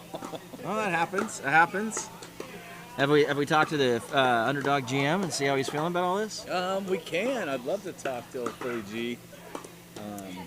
He might be. He's gonna be well into the bag by now after seeing the first two games, but we'll see. Okay, we'll try to get him over here maybe. But no, I see good crowd tonight. Yeah. In. I think it's harder for us starting early. Yeah. Obviously with the daylight, it's harder for people to get here a little bit earlier. But yeah, we're gonna have to put the word out. It's filled up nicely. Yeah. It's hard to see with no cameras on it, people, but we promise. Yeah, over here to my left, there's a lot of people. Delete everything on this. That's for the boom camera. It has a flashing symbol when there's no SD card in it for when it's full. Okay. All right. All right. Let's. I'm. Boom camera, so you do that. Okay. Well, I am going to have to figure that out. Okay. It was nice talking to you. Yeah. I got a technical work to do. I'll get Mary Ann. Philly G. Philly Ooh, G. Philly G. Philly G. Phil. Trying to get the general manager of the underperforming underdogs. Is that what the UP stands for? Yes. Yes. Yes. Well, no. That's horrible. Hey, I need you to take over for a second for me, please, and talk. Mike has some questions. I have some questions. Yeah, for we you. have some questions for the General manager.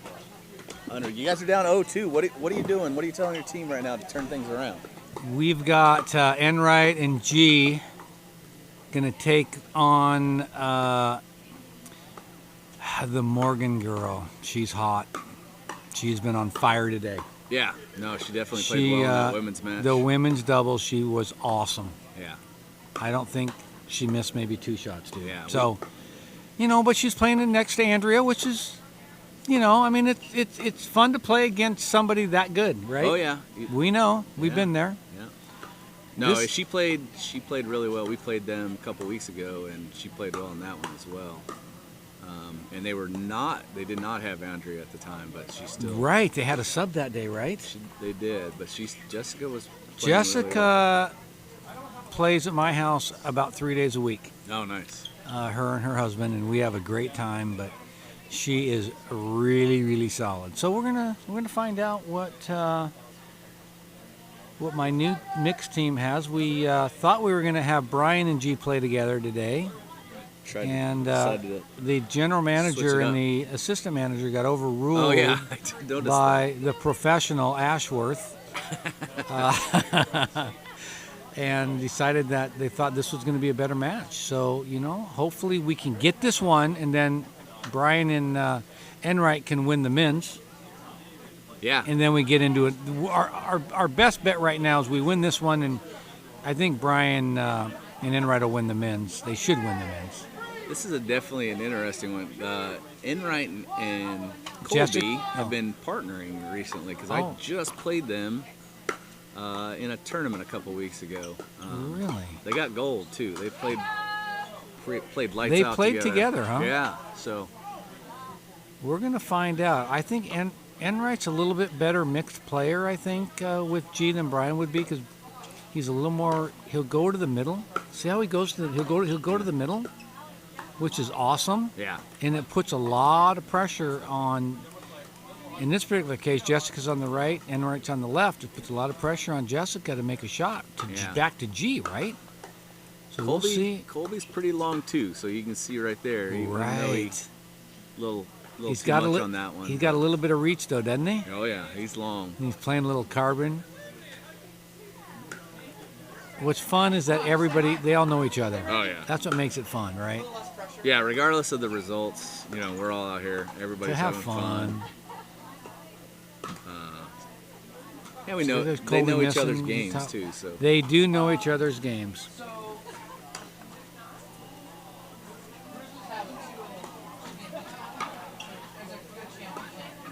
Oh, Juliana misses a.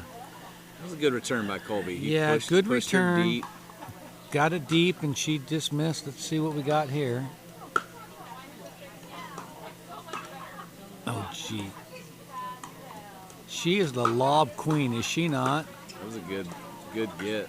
She has got a great lob.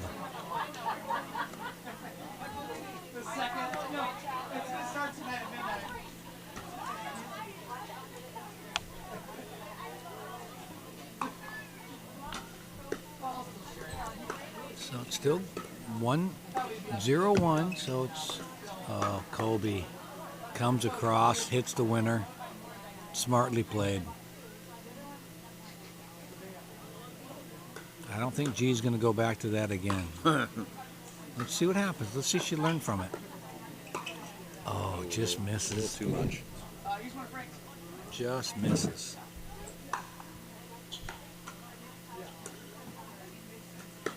Oh, Baker is over on the call. He's playing on the left side of the calling the left side of the court there. Oh, really nice drop by G with a little top spin. It's DeMarco, the assistant manager, in the background, just watching, lurking. Oh, good drive by Colby. Good drive by Colby. Very good.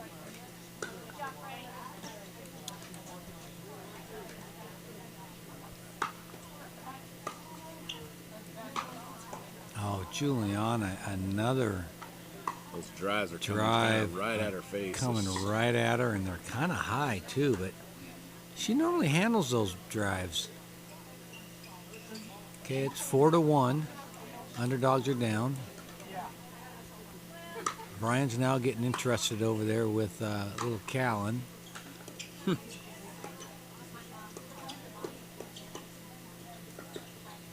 spot by G. Good spot by G. Good spot. She is notorious for going down the line, and she will stay down the line. Yeah. Regularly. That's an unforced error by Enright.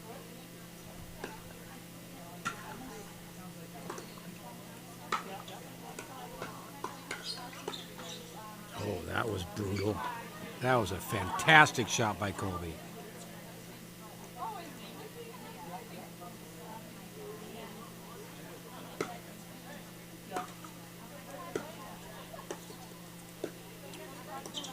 See, G See, went. that's the link I was That's talking the about with thing, Colby, right? She G hit the right. She hit the right shot, and he was still there. He was still able to get to it. He could still see and it. not only get to it, but put that shot backhand through the middle. See, and like she's that. trying to keep him honest. She moved it around. That's good. That's hard to do, man. Very difficult to do at the net. Big kid. Colby's a big man. Lots of reach. That's that drive he hit her last time. She wasn't waiting. Remember, hey, it's a learning process too, right? Yeah, she didn't try too much, and she just blocked it to it back behind him. Just blocked it. Oh, Jessica, that was really good. That's Colby. Well done. We got 5-1 right now. Underdogs are down. And G attacking. G attacking Good ball. setup by Enright. Frank, managers helping out with the balls. Good to see.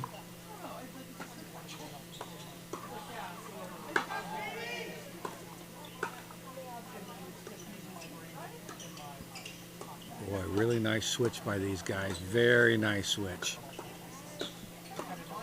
Oh, Jessica made a really nice shot there.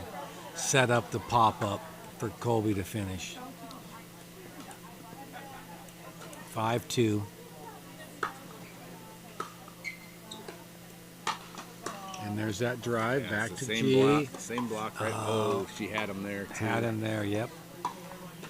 Yeah, she blocked. That's 2 in a row. It's Yeah, just taking that drive and just put it behind. Nice drop. and easy.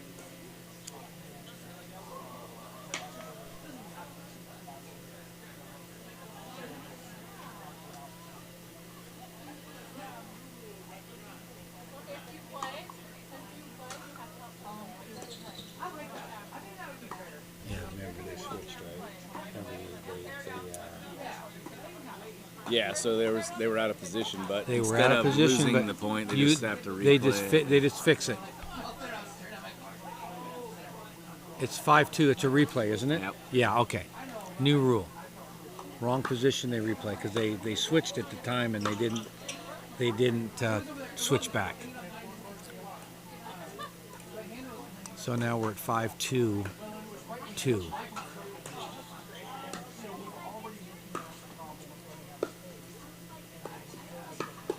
Oh, Michael sitting there waiting for that. 6-2-2.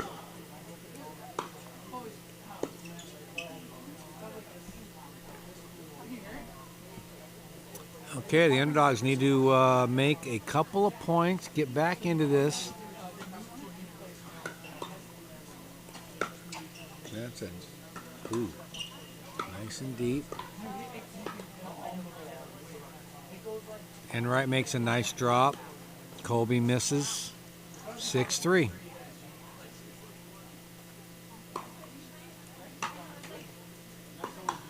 Oh, Juliana misses. Missed thirds. Missing thirds. Can't miss the thirds.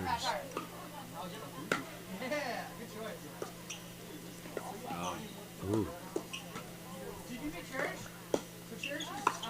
And Juliana goes down the middle. Nice, smooth overhead. Nothing too hard. Yeah. Nothing too crazy. That all started with Enright's third. Right. Though. Yeah, Good Enright's third. There you go. The thirds are important. Juliana misses 6-4.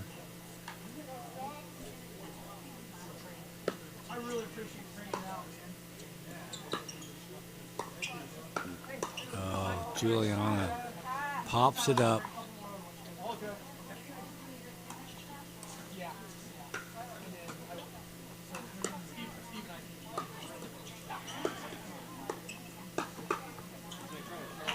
Very nice. Juliana goes cross court, pulls Colby all the way off the court, and right there for the finish. Nice and smooth. There's that drive.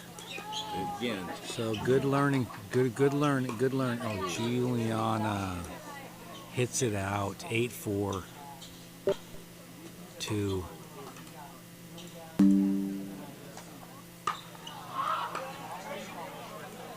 There's the drive. Another great block, and gets the side out. Yeah, like the last 4, G's had no problem blocking. So she's kind of got the drives figured out. Got the drive figured out. I wonder if Colby will recognize that and start hitting a drop instead of the drive there. We'll see. Jessica handles the drive very nicely. And Juliana drops it over. I think that ball was going out, actually. Oh, yeah. Oh, yeah. That Colby too ball. Juicy. It was. Too juicy. It's pretty hard it's pretty hard to lay off that, isn't it? We all know. There's a nice setup. Good setup. Went all the way cross court, moved them over. They're doing really well when they move them around. So we got 8-6. Can't be much time left. Juliana misses the third again. Yeah, I feel like she's just trying to make them too good. I don't think they, put a little bit more loft on I them. agree with you there. It's just too. I mean, if they drop over the net, they're going to be great, but Doesn't have to be perfect, right? Yeah, it's a little more. Just of a got to get risk. it over. Yep. Okay, time. We got 9-6. Flirting with the net a little bit too much there, but all right. So there's the switch. So we're halfway through game 3. got a tight one over on the Challenger court. Actually, on both courts, really. Both courts, yeah. Yeah, Renton's up 8-7 over the Burien Bruisers on the Challenger court, and right here, Seattle's up 8-6. So UP obviously needs this, and Renton really needs the win over on the Challenger court to stay alive, to keep their playoff hopes alive. So. Well, UP is out of the playoffs, but they're just trying to play for some respect right now. Yeah. They're 0-2 today so far. They got to win this one, and then the men's, which they're favored to win. I think the men's maybe. I don't know. We'll see, I guess. I mean, it'll be interesting. Colvin and Devin play really well together. Yeah, so. they do. They do play well. But Brian and Enright Ashworth and Enright are no strangers to playing together either. Nope. No, obviously 4 really good players out on the court, so that super that men's good. match will be. We're all Googling over the little kid in the black out there. Yeah, who is that little Callan, guy? I don't know.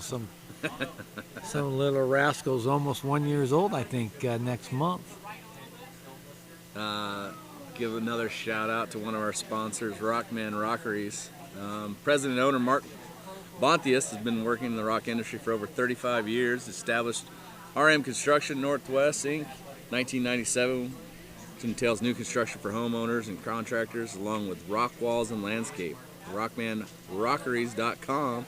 Contact page is the best place to get a hold of Mark and his company to schedule your next project and learn more. And if you look around this beautiful facility here, like Mark did all the work, all the rock landscaping that you see around here, and he did an amazing job. So shout out to Rockman Rockeries, and thanks for that sponsorship. All right, we're getting ready to go. 10 minutes left in game 3. Some playoff lives on the line.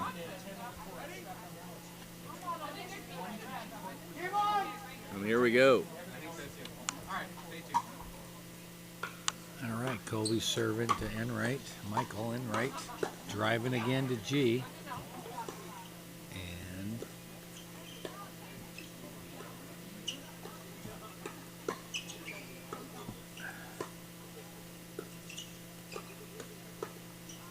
look at the footwork on all 4 players. The footwork is absolutely fantastic. They are very, very good at that. They move very well together.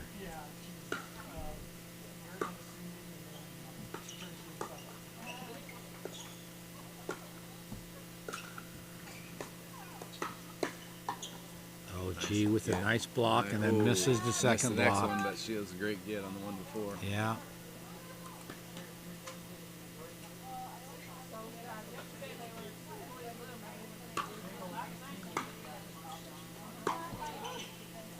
That ball was out. I'm not sure what the call was. It was out. Call was out. 7-8, 8-7. Like Brian Baker over there reffing. Yeah, Brian Baker doing a nice He job. confirmed that it was out. Another very, very accomplished player. Oh, gee. I think Colby's doing a good job of putting pressure on G right now. He really is. He's doing a very good job of putting as much pressure on as she can.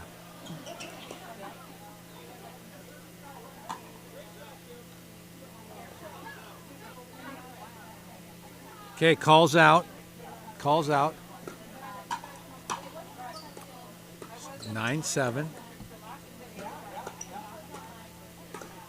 Oh, gee, misses a block. Right there for it, too. Colby is putting a lot of pressure on G, for sure. Yeah, I think one thing that G can do, that last one she went down the line, but she went really hard and ended up going out, but just, I think a soft dink to his backhand takes some of that pressure off.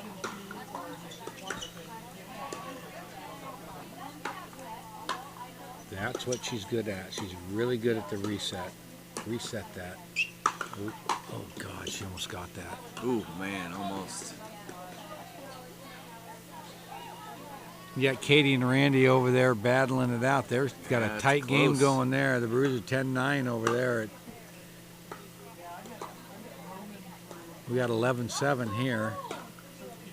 Ooh, Jessica makes a backhand. really nice shot to make it 12-7.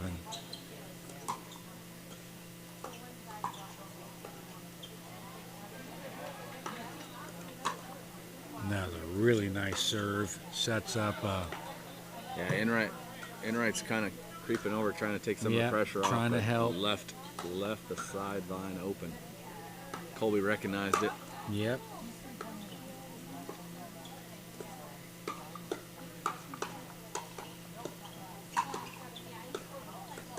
Oh, See right Julian, there. mistake there. Michael's doing the right thing, though. He's trying to speed it up. He's trying to take more balls. He's trying to change the tempo. Now they're down 14-7, right? 15-7 now. Yeah, Colby and Jessica are definitely starting to feel it right now. Yeah, exactly. Randy comes across the middle and hits a winner. They got 10-10 over there.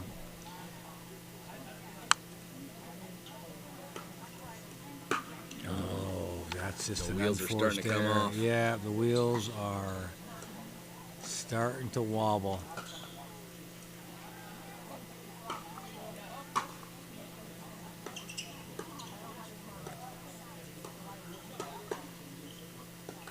Yeah, they're playing pretty free right now. Yeah, they're just free flowing now. Yeah. That second court, though, you got 10-11 going on. Katie and Randy. Katie missed the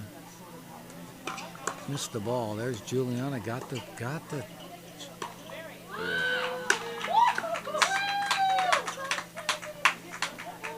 G taking out a little frustration on the ball Yeah, there. a little frustration.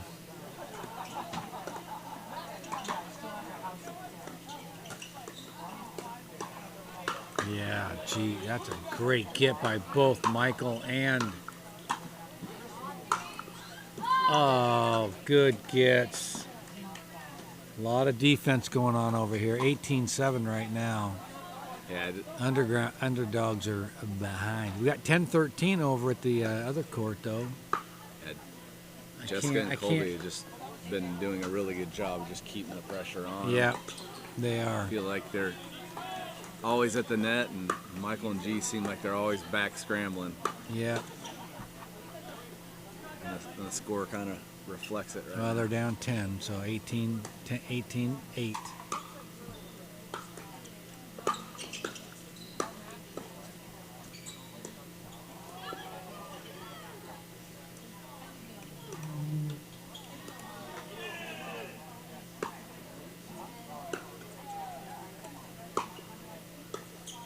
Oh, boy, that's a nice touch right there by Colby. Very nice touch. There's the shot, G. Yeah, that's the one she's Just been put it on the looking for. ground right there. Oh. Yeah. Oh.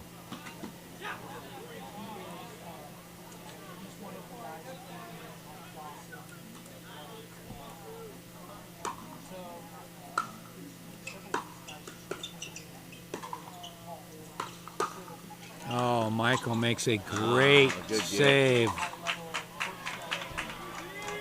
We got 18-10. Yeah, down.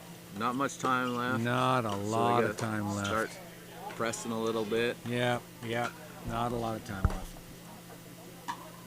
We got 12-13 over at the challenge court.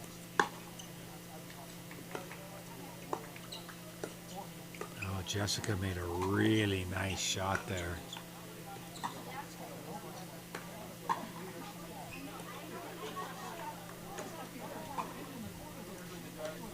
All right, 18 serving to 10 right here with no time left. Oh, she kind of popped that up, but it was pop up good enough. Oh.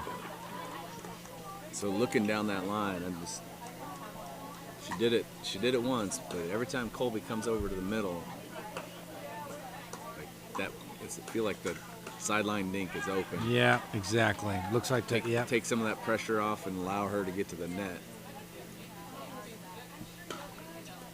Another good serve. That just sets up a lot of trouble. Yeah. Good job getting out of the trouble. Yeah, though. got out of it, but boy, that nice big deep serve is really tough to handle. At 19-10. Oh. Just a really nice shot by Colby.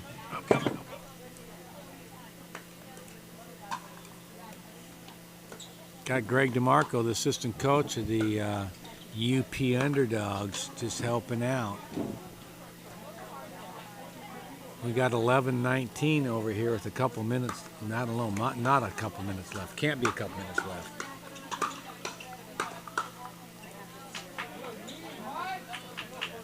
We got 13-16 over there, so they got a little bit of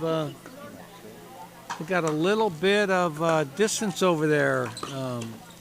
Is that the Bruisers? Is that is? Can't see it from here, but.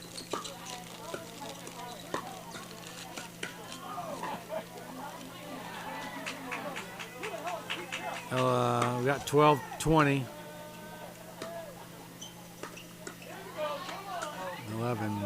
12-20. We got 14-16 over the other court, looking good. Oh, Juliana charges and misses.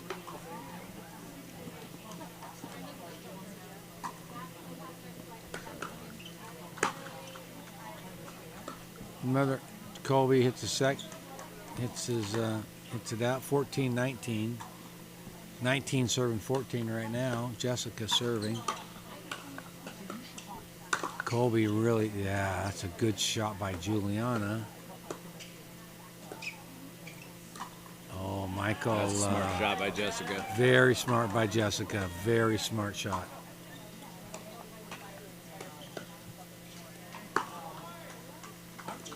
Renton kind of taking control over there. Renton's got him 19 serving 14. Time's out. Renton wins. UP 14. Stomp 20. All right, so after 3, we got Seattle up 3-0 over the underperforming Underdogs. Is that the UP? The underperforming Underdogs are 0-3 right now. And Burien, Renton keeping their playoff hopes alive with a win. Wow. Nice so job. They're down 2-1, needing to win in the men's match to finish up right here on championship court. So this men's match, it's going to be big. Everyone stop by, sure all you need. They're awesome over there. Hit them up. And, what time are they closing? Over there. What time are they closing? There's still another 45 minutes over there. Hopefully that is. All right. And the next 10 people that want a churro, I will pay for it. Next 10 people that want a churro, put on my tab. Michael? Ooh, are those the churros? I'll have a couple. 3 minutes and oh, thank you. Appreciate that. These are churros, all I need. And they are warm. Very good, very good.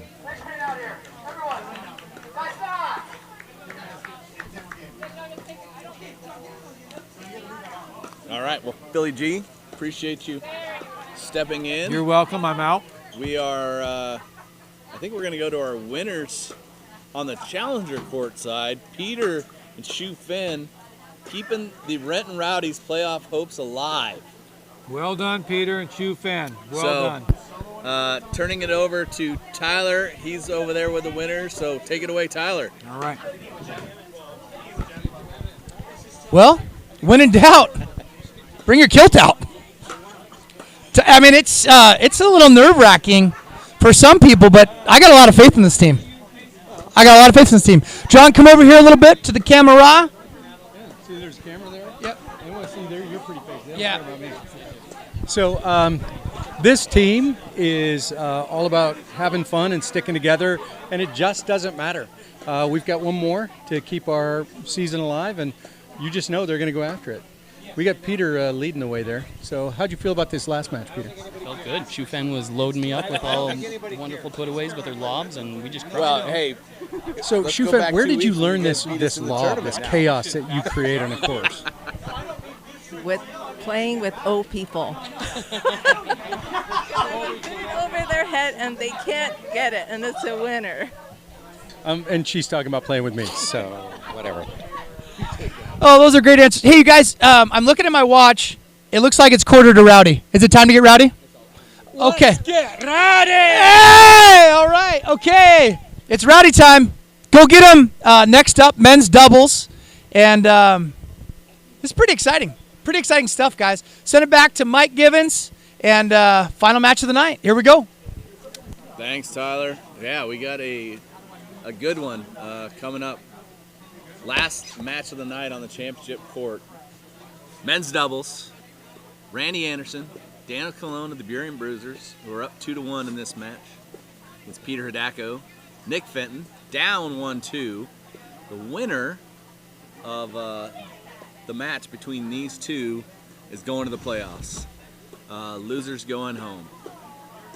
So, in order for Renton to win the match, they've got to win this game in men's doubles and then hope for an overtime win against Burien. Burien wins this and it is over. They will go on.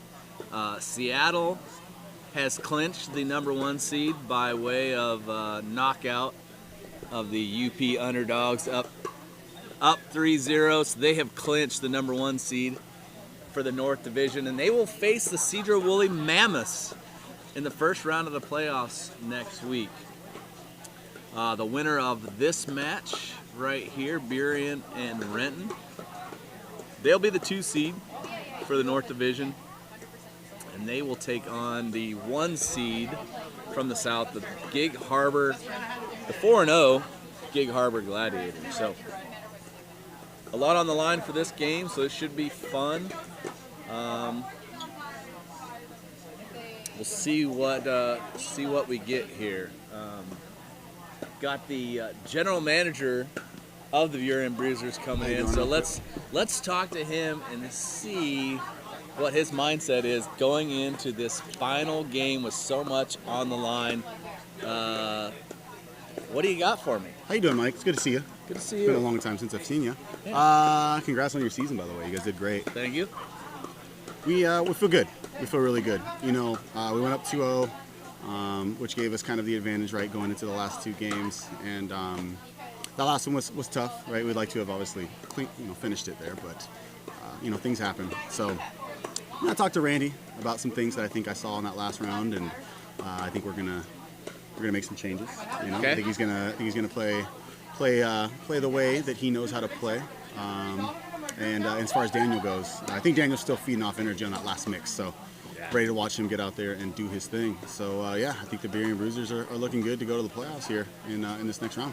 Yeah, So, Daniel was a beast in that mixed game. I'm not gonna lie, that was fun to watch. he was a little angry. If you want to get a little insight of, I'm not gonna say why. Just he's just competitive. Well, and when you get that competitive spirit, it takes. I don't want to say angry, but that competitive spirit of wanting to win is where he finally got to. And he came off the court, and I said, "There's nothing to say to him." I didn't even talk to him. I just left him, let him be. Daniel's angry. I'm sitting here watching. I can't even tell. You can't even tell, right? Yeah, no. And that's the funny thing is that his anger is like the most chill. It's more just competitive nature, right? Is where he comes from. You know, he got a great compliment. I was actually broadcasting with Alex during that match. And you know what he said? What'd he say? He said Daniel reminds him a lot of a young Lucas. Oh, wow. That's funny.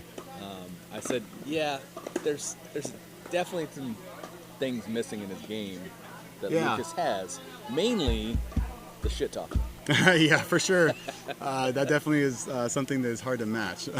Daniel doesn't have that part of your game yet. Yeah, well, honestly, that's why I drafted him. I saw a lot in Daniel, and I thought I could mold Daniel to and help him be a better player. So I think I've been doing a decent job, and I mean, he's already a good player. Yeah. So I just felt like I could guide him in the right direction, and I think that's where he's going right now. Yeah, so it's unfortunate we had to play each other in the Seattle Metro, of course. It was like coach and player meeting the Seattle Metro, so that was really kind of he's funny. fun to watch. He's good. He's yeah. good and getting better. So it's fun. Anyways, fun to well, watch. we're gonna have to get out there. I gotta go out there with my team. Go Bruisers. Let's Good get it. luck. All right, here we go. We're about to start. Big game. Peter Dacko starting us off, serving to Randy Anderson, and we're off.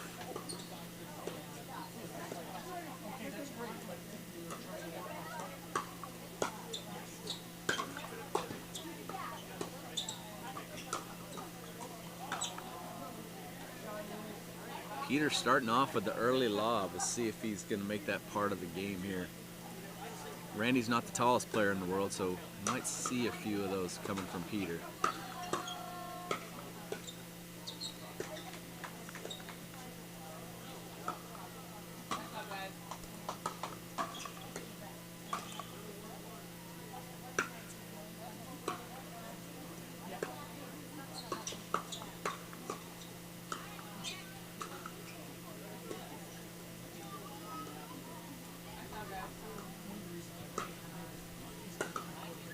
Oh.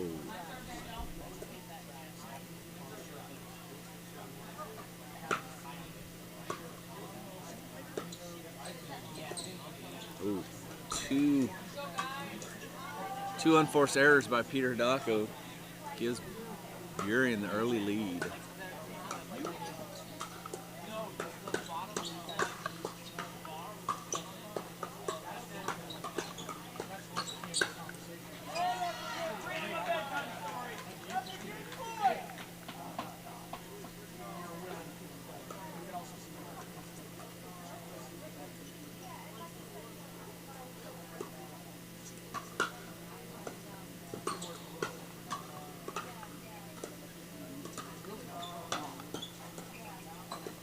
Good get by Peter there.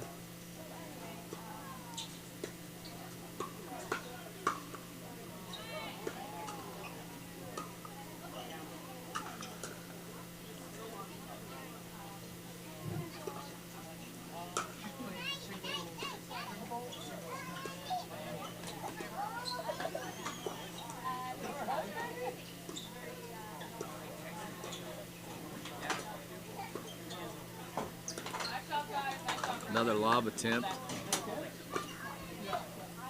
Not sure that's a great strategy, but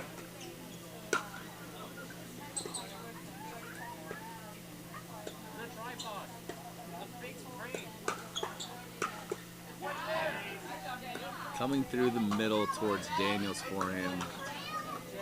Not necessarily a good play. That's Daniel's got crazy quick hands, and he's going to be ready for that just about every time.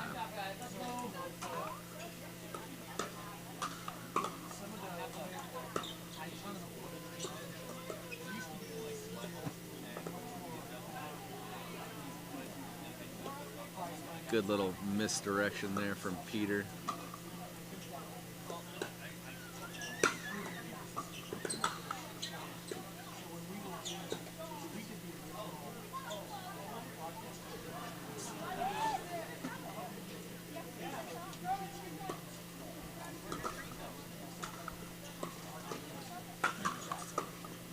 Mind if we jump in and do a little pickleball breakdown come here? on in.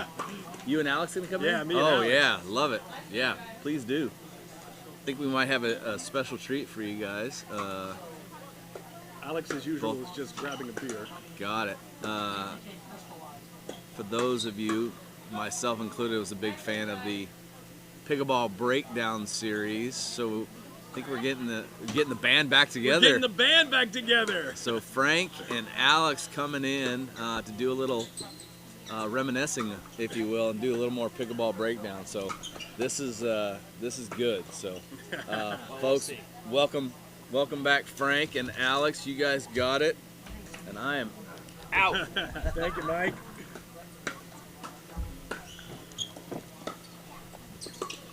What do hit you- on this side.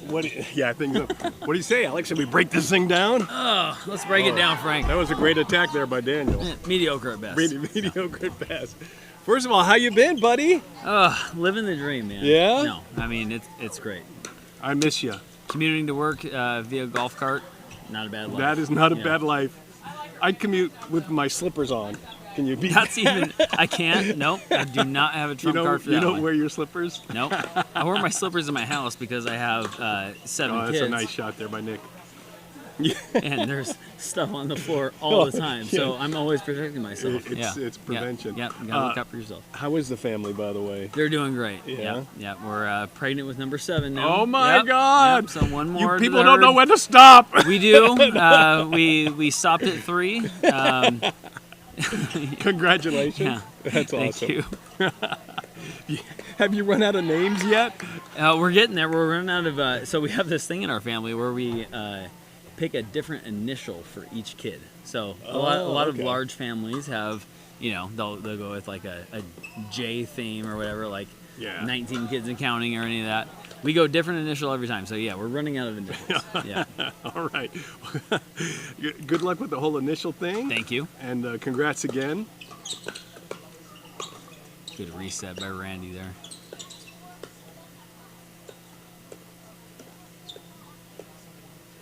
Really a high level play here. Oh, that's a Yeah, nice that's shot. just good. Yep, good Yep. anticipation. What happened there, Coach? Well, I mean, Nick had one place to be right there, and it was covering middle, looking for that speed up, and he was on it. And, yep, good on him.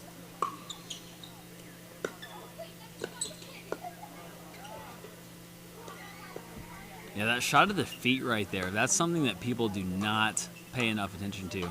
Like I said earlier in the production, I mean, getting your opponent's feet, that's everything, right? Knowing where they're at, knowing where they're going, all that. Finding their feet, can't do it enough. Make them hit up on the ball.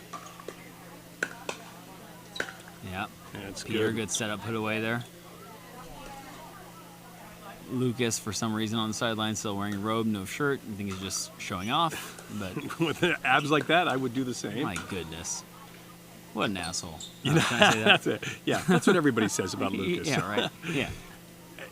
One of the best people I know, by the way. But oh, absolutely. I hope folks know we're yeah, right.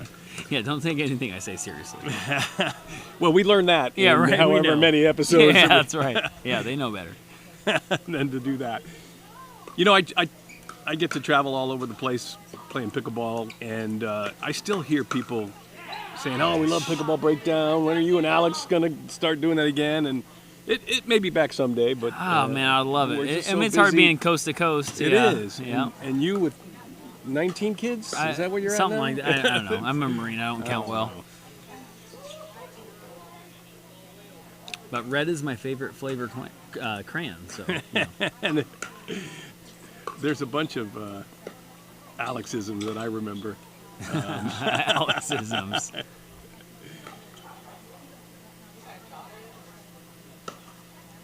Expect the fastball is one of my favorites. I still use that all the Oh, time. you can't get enough of that one. No, I can't get enough of that one. That's true everywhere you go.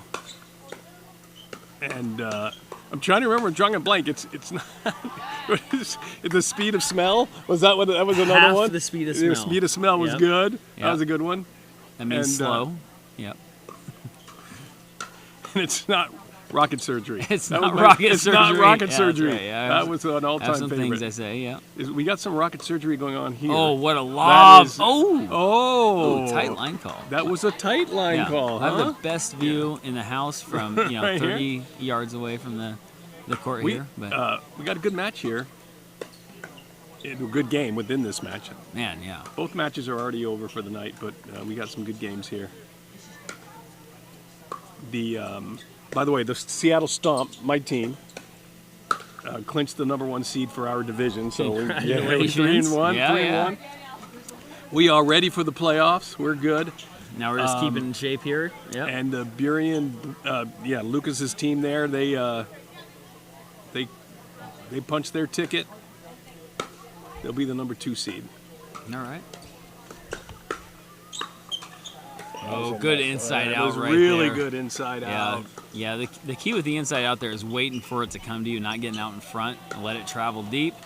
Let your body sell the shot one direction, and then let your paddle go the other way. And there's got to be a certain amount of anticipation there, I think. Oh, there 100%. Because in that position, you're on offense. Yeah. Yeah. You know what's coming. You know that they don't have a card to play. So you're the puppet master. You're in control. By the way, you're still 100% in my head when I'm playing. I'm like, you're yelling at me every time. You might want to see a therapist about that, but you know what I mean. Yeah. Oh, it's too late. I'm lost already. They're all good thoughts, I'm sure. No, well, yeah. Especially, that's another good inside out right there. I taught him everything I know. By the way, Nick Fenton was studied under me for years. And wow, is that his bread and butter there? I don't know. That's what it is for me. Yeah? Honestly, I go inside out for my my fastball, if you will, my number one pitch, and then my strikeout is the slow curve over the outside, going down the middle, something like that. So basically, you were a catcher, most of the not time a I lie pitcher. to them, and sometimes I don't, and that keeps them off balance. There you go. That's the key to success in pickleball. Is just in pickleball, not in life. For those of you watching at home and listening to this, only in pickleball. Only in pickleball. Only in pickleball. We got a good battle here, 5-5 at the break. At the 10-minute, yeah. That's a defensive struggle there. Low-scoring game. Yeah, pitcher's duel. Pitcher's duel for sure. You do like those baseball analogies. I do. I'm sorry. Yeah, Yeah, well, but the that's right. Mariners are just playing so damn Oh well my right now. God, and they're the playing Braves. so well. So I got my heart like torn in two here. But I got a National League team. I got an American League team. And if they make the World Series, both of them, I'm going to go to 2 World Series games. I'm going to go one in Atlanta and one in Seattle. As a New Yorker, I'm a Mets fan, so Sorry about I that. can't, and still an old Brooklyn Dodgers fan, so I'm kind of rooting for a Dodgers-Mariners series would be awesome. Dodgers-Mariners, yeah, that the could Mariners, happen. they're just so fun to watch. They're scrappy. They are scrappy. And Julio Jones, he's just been oh my God, fire. You mean My Rodriguez. goodness, Julio Rodriguez. Jones. Yeah. I don't know. Well, I don't we know. just had the Unless fantasy there's this, draft the other day. yeah. Julio Jones has not been relevant in about 3 years, I don't know. but I've been drinking IPAs. Don't take your eye off the prize here. Fenton is playing unbelievable right now. He is that is what we're yeah. Mike and I were talking about that earlier. There's 2 Fenton modes. This is the one that is absolutely untouchable. 2 Fenton modes. He cannot miss. Look at him. Look at that. Look He's at just this. gone. there it is. But he can did he miss. just shift into the first Fenton mode there? I Oh don't know. man, He shipped down. he had a little bit of identity crisis there, but that's what it was. Identity crisis. Oh, that ball's out. I tried to do too much, and that right there, that was caused by the pressure that Peter applied. That is How so? Not. I didn't see it. Most people don't, Frank. Yeah, that's why you're here, Coach. So Nick hit the drop. Yep. It was a little high, Yep. but Peter went in and said, "I am in I'm your face." Yeah. Yeah. Do something. I dare you." And then he had to, his margins became a lot smaller. The last time I played with Peter, he's like, fight. That was his. That's what his advice to me was. He goes, "I'll 3 take paces. the third. You just get in there, and then just mess with their heads. And you got quick enough hands to hit it. If I miss it, but I'm not going to miss it. That's what he said. No, right, but it does. It puts pressure on them. Yeah. To hit that shot. Yep. And I mean, we talked about this a little bit earlier, but just like if you have faith in your partner, that really makes your job a lot easier. Yeah. When you're talking about applying pressure. Yeah. If they're gonna put 90% of their drops right in there at their opponent's feet, you can go to work. You can anticipate. Wow, what the great wizard! Hands there by the wizard. Yep. God, Peter has just been so good for so many years. This is such a good battle here. 6-6 is the score. Peter serving at 6-6-1.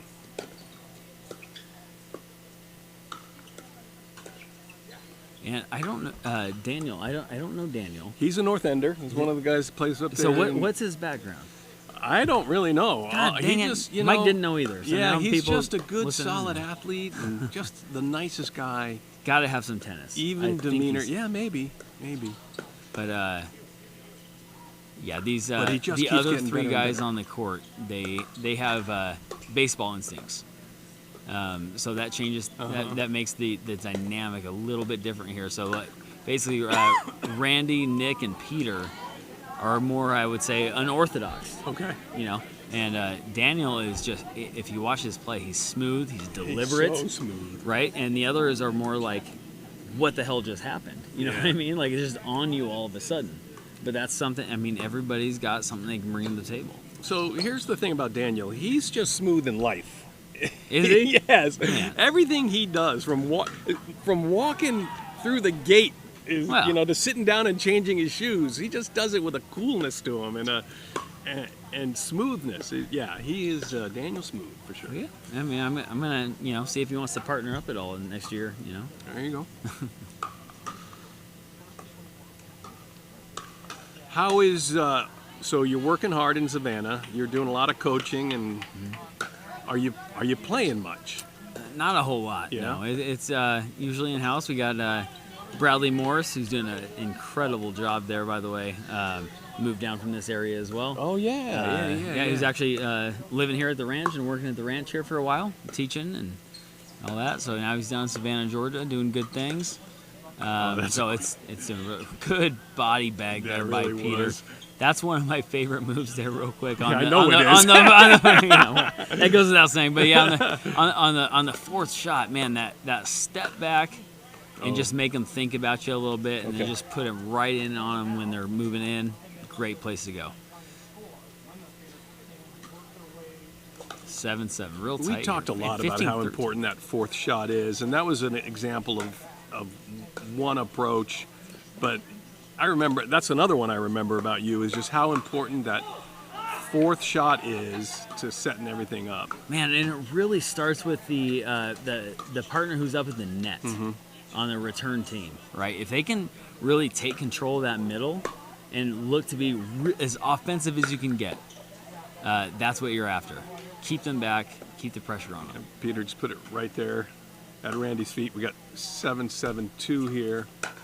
And across the way there, the stomp and the underdogs. 13-16. 13-16. Underdogs are getting out a little bit, and but they still have the lead. They've been in control the whole time, but the stomp, or my stomp, by the way. Yeah. Are you biased at all? No, not at all. I'm making a run. Completely but have I told you we already won that match? So so you're just rooting for whoever's the best. Yeah, whoever there, you know. May the best team win.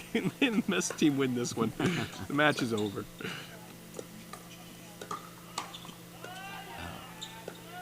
Such an underrated dink by Peter there. He's still in control of the point. And that reset just negated all of that. Good. Smart dink. A lot of players speeded up right there. Oh, look at that. Great move there by Daniel. That's why we're partnering in 2024. Right there. That was everything you preached there, Coach, about just being patient, not having any dead dinks. There were a lot of great dinks. And then he went on the attack at just the right time. That's right, yeah. Another baseball analogy for you. I mean, make your opponent ground into a double play if you're the pitcher instead of trying to strike him out. Yeah. That's all about the setup. That's really good. I'm going to remember that one. From what I hear, you've been playing pretty dang good lately, Frank. I've been trying. Yeah? Like I said, you're in my head. my favorite line, though, and I still need it. I need a couch more than I need a coach, because I'm just so. I'm here for you, man. I'm just so in my head. Or I am. I'm playing a lot and just trying to do as much for the pickleball community as I can, which is a lot of fun. By the way, I don't know how many folks are watching here, but we've got a big event coming up. Let's watch this. Oh, that's beautiful. Great Hands there by Daniel. Yep. We've got a big event coming up September 16th and 17th, right in the streets of downtown Seattle, underneath the monorail. We're going to lay out 10 of those rollable, portable courts, and we're building 2 permanent courts there on Fifth Avenue and Taylor. And so we'll have 12 courts for this festival, Saturday, September 16th, and Sunday, September 17th, from 9 to 5 on Saturday, 9 to 7 on Saturday, and 9 to 3 on Sunday. So if you're anywhere in the area, you especially, you should come on. Come on downtown. It'll be a lot of fun. We'll have live music. We'll have beer garden. We'll have food trucks. We'll have pickleball clinics. We'll have drop and play. We'll have round robins. Wow. It's going to be a lot of fun. The Space Needle and the monorail right there. It's going to be amazing. So you mentioned some of the clinics and all that. Is that going to be the pickleball experience that's going to be spearheading? No, those guys are all busy. Are they busy? All right. You got to book them I did ask them. There's Look some at this. great So the guys. firefight Oh, there. the easiest ones are the Oh, hardest. no. The He kind of easiest one. short-armed it a little bit. And just a sent warm it wide. embrace there from Yeah, Nick. Yeah, I don't know if as it was he so knew. warm by Peter. Yeah. Get He's your like, sweaty off me. self off of Get me off me, immediately. dude. Yeah. Oh, See, that's a where good I mean, shot. right there. Right there. Peter has that inside out too. He's got that flimsy wrist. He goes down the line right there a lot of times. He did not lie to him on that one. That's the difference. Yeah. He went middle. I hear there's a lot of flimsy things about Peter. Not just his wrist. It's for another podcast. Oh, that's Oh, what a lob. Good Oh, touch. yeah. Keep him Oh, look at back. this. Don't Oh, no, bring he's got him that. up, Nick. Oh, come on now. We've argued about that. Oh, man. He got bailed Nice out, but play. it's all right. Love you, Nick. That's a good play. 16-20 over there on the other court. Yeah, maybe it was a little early. Well, Randy's got some wheels. He obviously could get to that ball coming in. Well, that's true too. I mean, with anything, when you're talking like pickleball philosophy, it's all dependent on your opponent's abilities, right? Yeah. So when you're talking about coming in on a third or fifth shot drop, what do they have to work with on their backhand side? Great finish there by Nick. Such a good point. Yeah. A lot of firefight there. Rowdy's with a 12-9 lead here. And the serve. Ooh.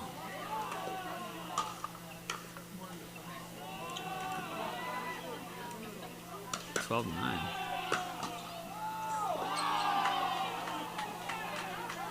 There's something going on in that far court. Wasn't watching, but they're having fun over there. 14-9 Rowdies here. Starting to put some distance between them and the Bruisers. Yeah, good setup there. You know, a lot of things off the bounce like that, it's not about like, is this attackable or not? It's, am I going to bet on myself and my partner here against you and your partner? My dog's bigger than your dog. You know what I mean? Yeah. So you're just going at them. You're looking to create something, and even There if they do okay, and they get it back, you're going to be able to do something offensive. And there we have it. It looked to me like Peter and Nick's game, just at least for that game, just really complemented each other. Yes. And they played off each other really well to pull that one away. And on Yeah. the other court, the underdogs won 21-16.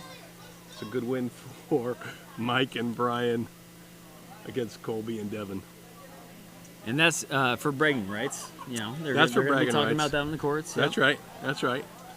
Because I don't know if you've heard, the Stomp are on their way to the playoffs. That's what I've heard. Yeah. So are the Bruisers over here. So that was a moral victory for the Rowdies. And what's the playoff format? So we've got two divisions. So the Stomp we won our division, which I think is the North Division. And then You the Gladiators, I think that's the name of our division. I don't know. We just take them one at a time. That's right. We just take them one at a time and knock them down one at a time. So we finished 3-1 in our division. I think the Gladiators, Mike can vouch for or can validate this. I think they finished 4-0. So they won their division. So the two division winners will play the two seeds from the other division. So in the semifinals, and then Okay. the winners of those matches, that'll be next week here at the ranch. And then the winners of those matches will play the week after that for the championship. All right. Oh, I didn't even know what was going on. We have overtime. yeah, you're I slacking, thought that Frank. match was already over. I was misinformed. We were really... Yeah. All right. Here we go. So we got overtime between the Bruisers and the Rowdies. So this is a match overtime. Yeah. So what's the So format it's, there? it's first to five. He's first to five. Side out scoring. I don't know if you can hear. Let's repeat it anyway. Yeah. So it goes in the same order that the matches went. So it was women's, mixed, men's today. So it'll go in that order. How many It's points side per? out scoring. Every server will get one serve before they have to switch it over to the next server. And they'll just keep going round and round like that until somebody gets to five. To and five, that's okay. yeah. So Start on the second. So start on the second server. Like the So runner on second base so kind the, of thing the in home MLB, team, yeah. the home team is going to serve first. So that'll be, I think that's the white jerseys. That's the white jerseys. So that's the Rowdies today, right? So they'll start out 0-0-2. Yep. And they'll get one serve, whoever is on that side, and then they'll just go one serve and then on to the next server, one serve onto the next server, side out scoring. So this will be fun. Yeah. Especially if it gets to 4-4, because then it'll be the Right. death ball. It's getting a little dark, so the shadows and the darkness might play a little bit in this overtime. It's getting a little bit chillier here. It is chilly. I was cold at like noon, but so well, I mean, yeah. You're from Georgia. Yeah. Coming from 98 degrees, Yeah. you know, 100% humidity.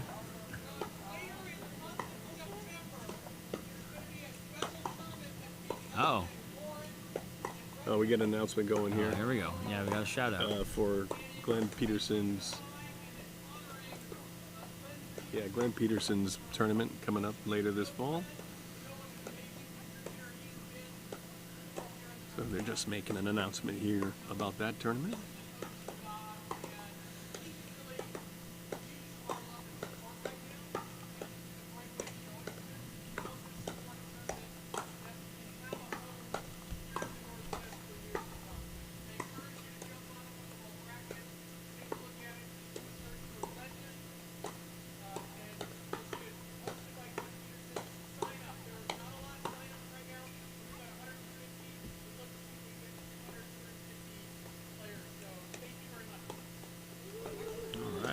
All right, so the ladies are warming up on the court. As I mentioned, it's going to go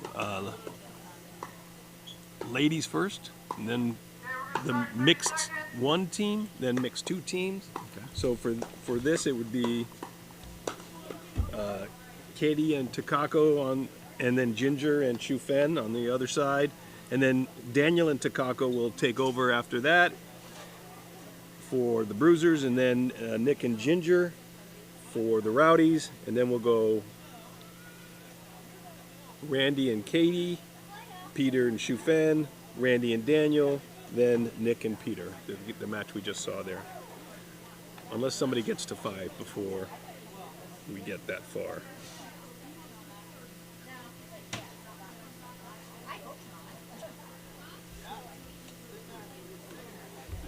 Can Lucas please just put a shirt on to not embarrass the rest of us? I mean, come on now. That's just unnecessary roughness, 15-yard penalty. Like I said, fantasy draft was last night. That's come on. Unsportsmanlike conduct.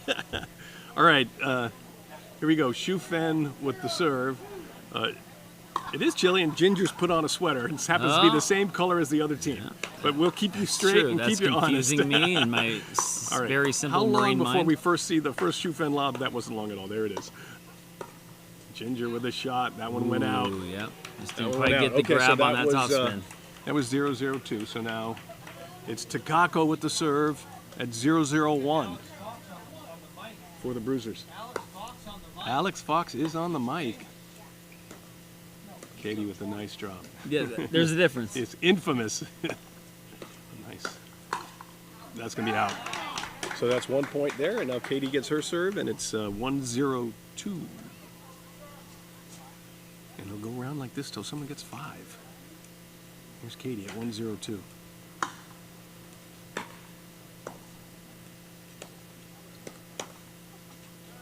Oh, good eye. So Katie, another player, like she was good when I left. Don't get me wrong, but man, just seeing her tonight, like she's gotten noticeably better. So that's something to say for the growth of the sport in the area here, where it was all started. There's something to that. It's good to see. All right, so the ladies are done. It's 1-0 Bruisers. All right, so who we got now? Now the first mixed team comes in, which is Daniel and Takako for Burien and Nick and Ginger on the far side over there. All right, who you betting on? Yeah, put him on the hot seat, baby. Well, it's going to be good. Not biased at all, by the way. No, he's not wearing a gray shirt here in the booth. No, I'm not. Takako's tough to beat. Oh, she's such a good, smart player. Yeah, she really is. Bouncing it off the net like that was very smart. She probably calculated. What's her chess rating? Do you know? Yeah. All right, here we go. 1-0-1 with Takako on the serve. Oh, she missed that one. Yeah, that's another thing I mentioned earlier. Right there in that spot, I like going with just a kind of push it over, open paddle face, get it over the net. Everything's saying go over the net, not trying for topspin in that situation. Oh, that's what a an beautiful angle there by Ginger. Wow, So look at that. If Ginger hits that ball any harder, Takako gets to that ball. That's where this becomes a chess match, right there. Beautiful touch, beautiful angle, and now she's got the serve at 0-1. Oh, and the touch right See, there, you and go. the Talk about touch. complimentary. I'm sorry, even though she's lying. We all know she's not sorry.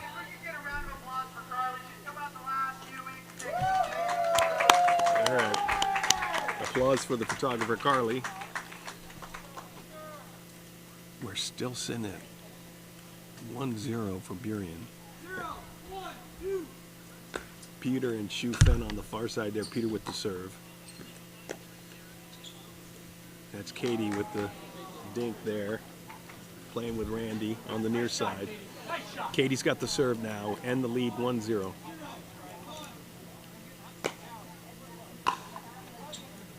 First to 5. We haven't gotten to 2 yet.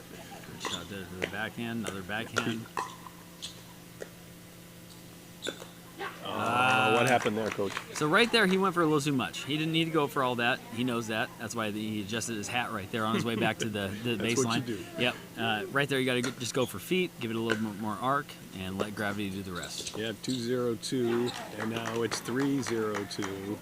That's a big point. They're starting to pull away. We got Lucas getting pumped up. Yeah, well, with no shirt on still. The Bruisers are still without a shirt. The Bruisers are 2 away from the win. Shu Fen with the serve at 0-3-1.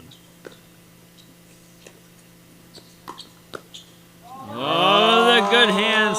Right there is a good example. She had one place to be. Yep. Right, cover in the middle right there. She was on it. She sat on it, and there it goes. So we're going to switch teams, and it's still 3-0. Still the Rowdies with the serve, but now we're moving to the men's match, the one we just watched on this court, championship court before. So Nick's got the serve, but they're down 0-3 and 0-3-2. Serving to Daniel. Yep, so we And got it's Nick side out and now. Peter against Randy and Daniel here. And Randy with the serve now at 3-0-1. Oh, that's going to be long. Yeah, bit there we go. ambitious there by Nick. So now it's match point with Daniel's got the serve here. So the Rowdies got to get busy.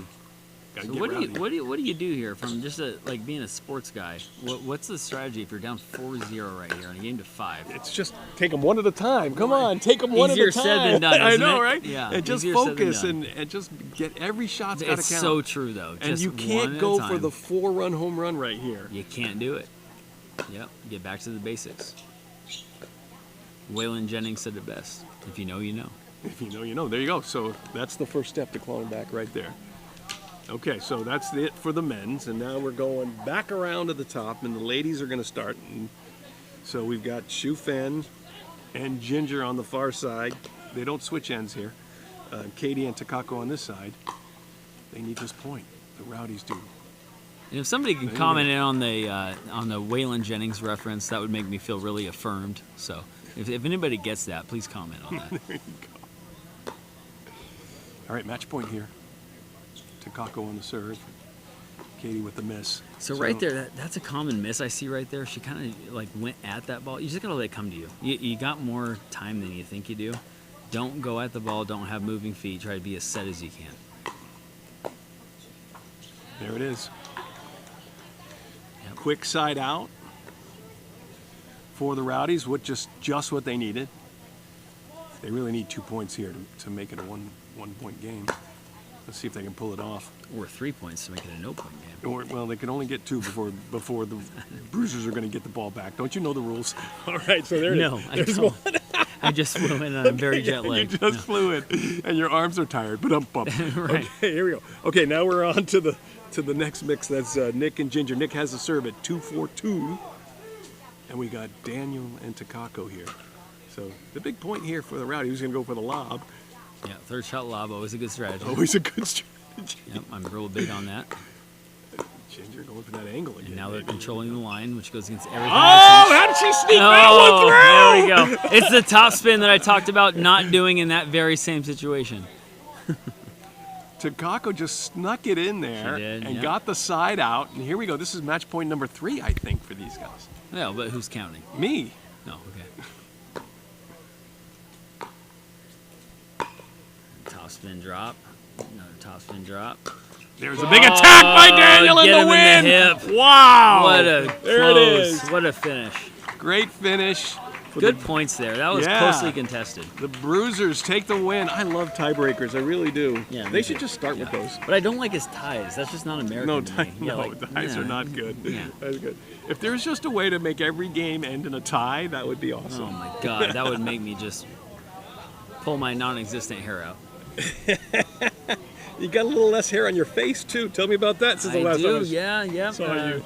Yeah, so we it was for a veterans benefit tournament that we did in Savannah at the Landings Golf and Athletic Club, and we ended up raising $13,000 for a nonprofit out of Maryland called Platoon 22, which really tries to combat veteran suicide, which is statistically 22 deaths or suicides every single day by a service member, unfortunately. So.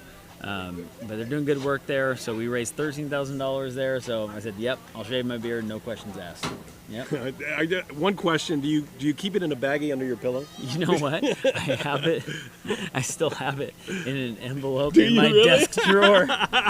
Yeah. Okay, that's just weird. Okay, we're gonna send it over to Tyler with the winning team over there.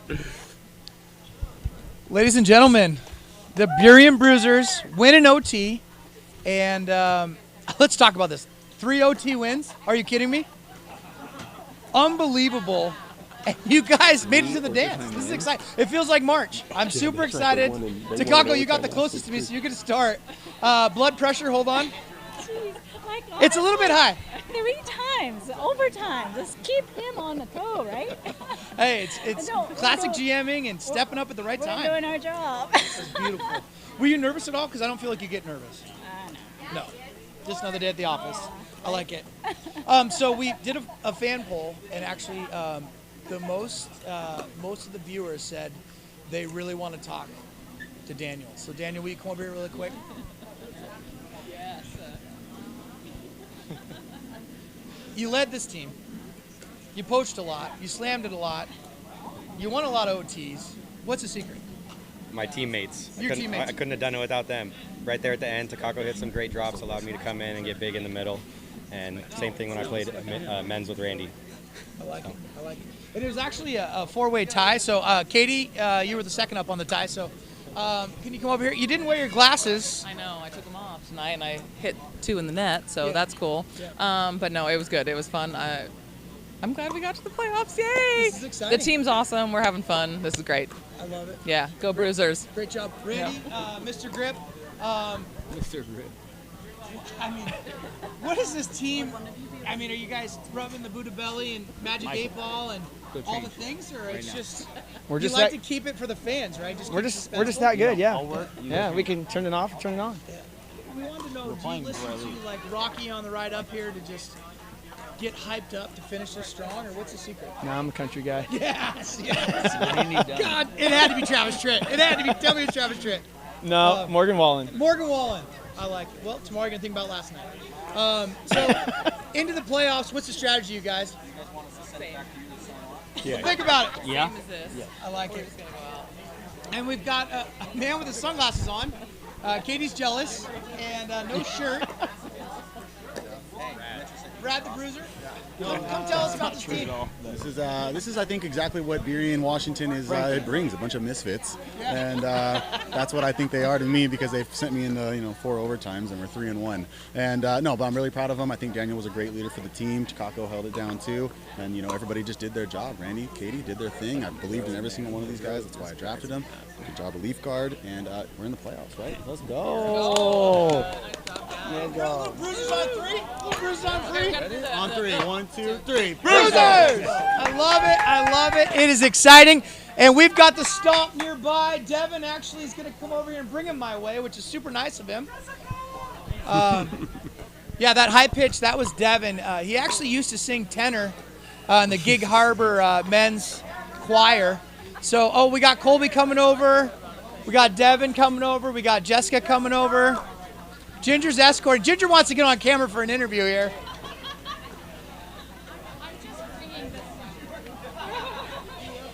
Oh, Andrea's dressed down. Andrea wants to avoid the paparazzi at all costs, so here she comes incognito. Jessica she's putting down her beer by our sponsors, New Belgium. Pretty phenomenal season. That was great. Yeah, we did. We did really well. It was fun. Yeah. Perfect. I can't figure out who the spokesman is, so I'm just going to go to the doctor. Doctor, what was the plan of attack today? You know, I think it was just be aggressive. Don't let back. Stay on the gas. Just punish him. That was the plan. Punish him. For those of you who don't know Devin well, he has a Punisher tattoo on his back. It's very large, very lifelike. On that note, Andrea played exceptional, 2-0 today. Yes. Playoffs. What kind of talk do you have with them today? Can you come a little closer? Everyone wants everything to say. Playoffs? Playoffs! You want to talk about playoffs? That's what we're talking about, playoffs. We haven't really discussed playoffs. Oh, you haven't? Okay. No. So kind of last minute. Just one step at a time. Yes. Yes. Yes. Left foot, right foot. Yeah. So you have 2 steps. The plan was to win today. Yes. One day at a time. Yes. You know what? We got Patrick here. One heck of a GM.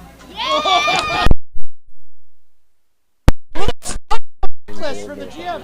Patrick, yeah, you go on this side. Just take the mic, tell the viewers what it's been like to have a great team and finish strong. Yeah, I'm incredibly proud of these 4.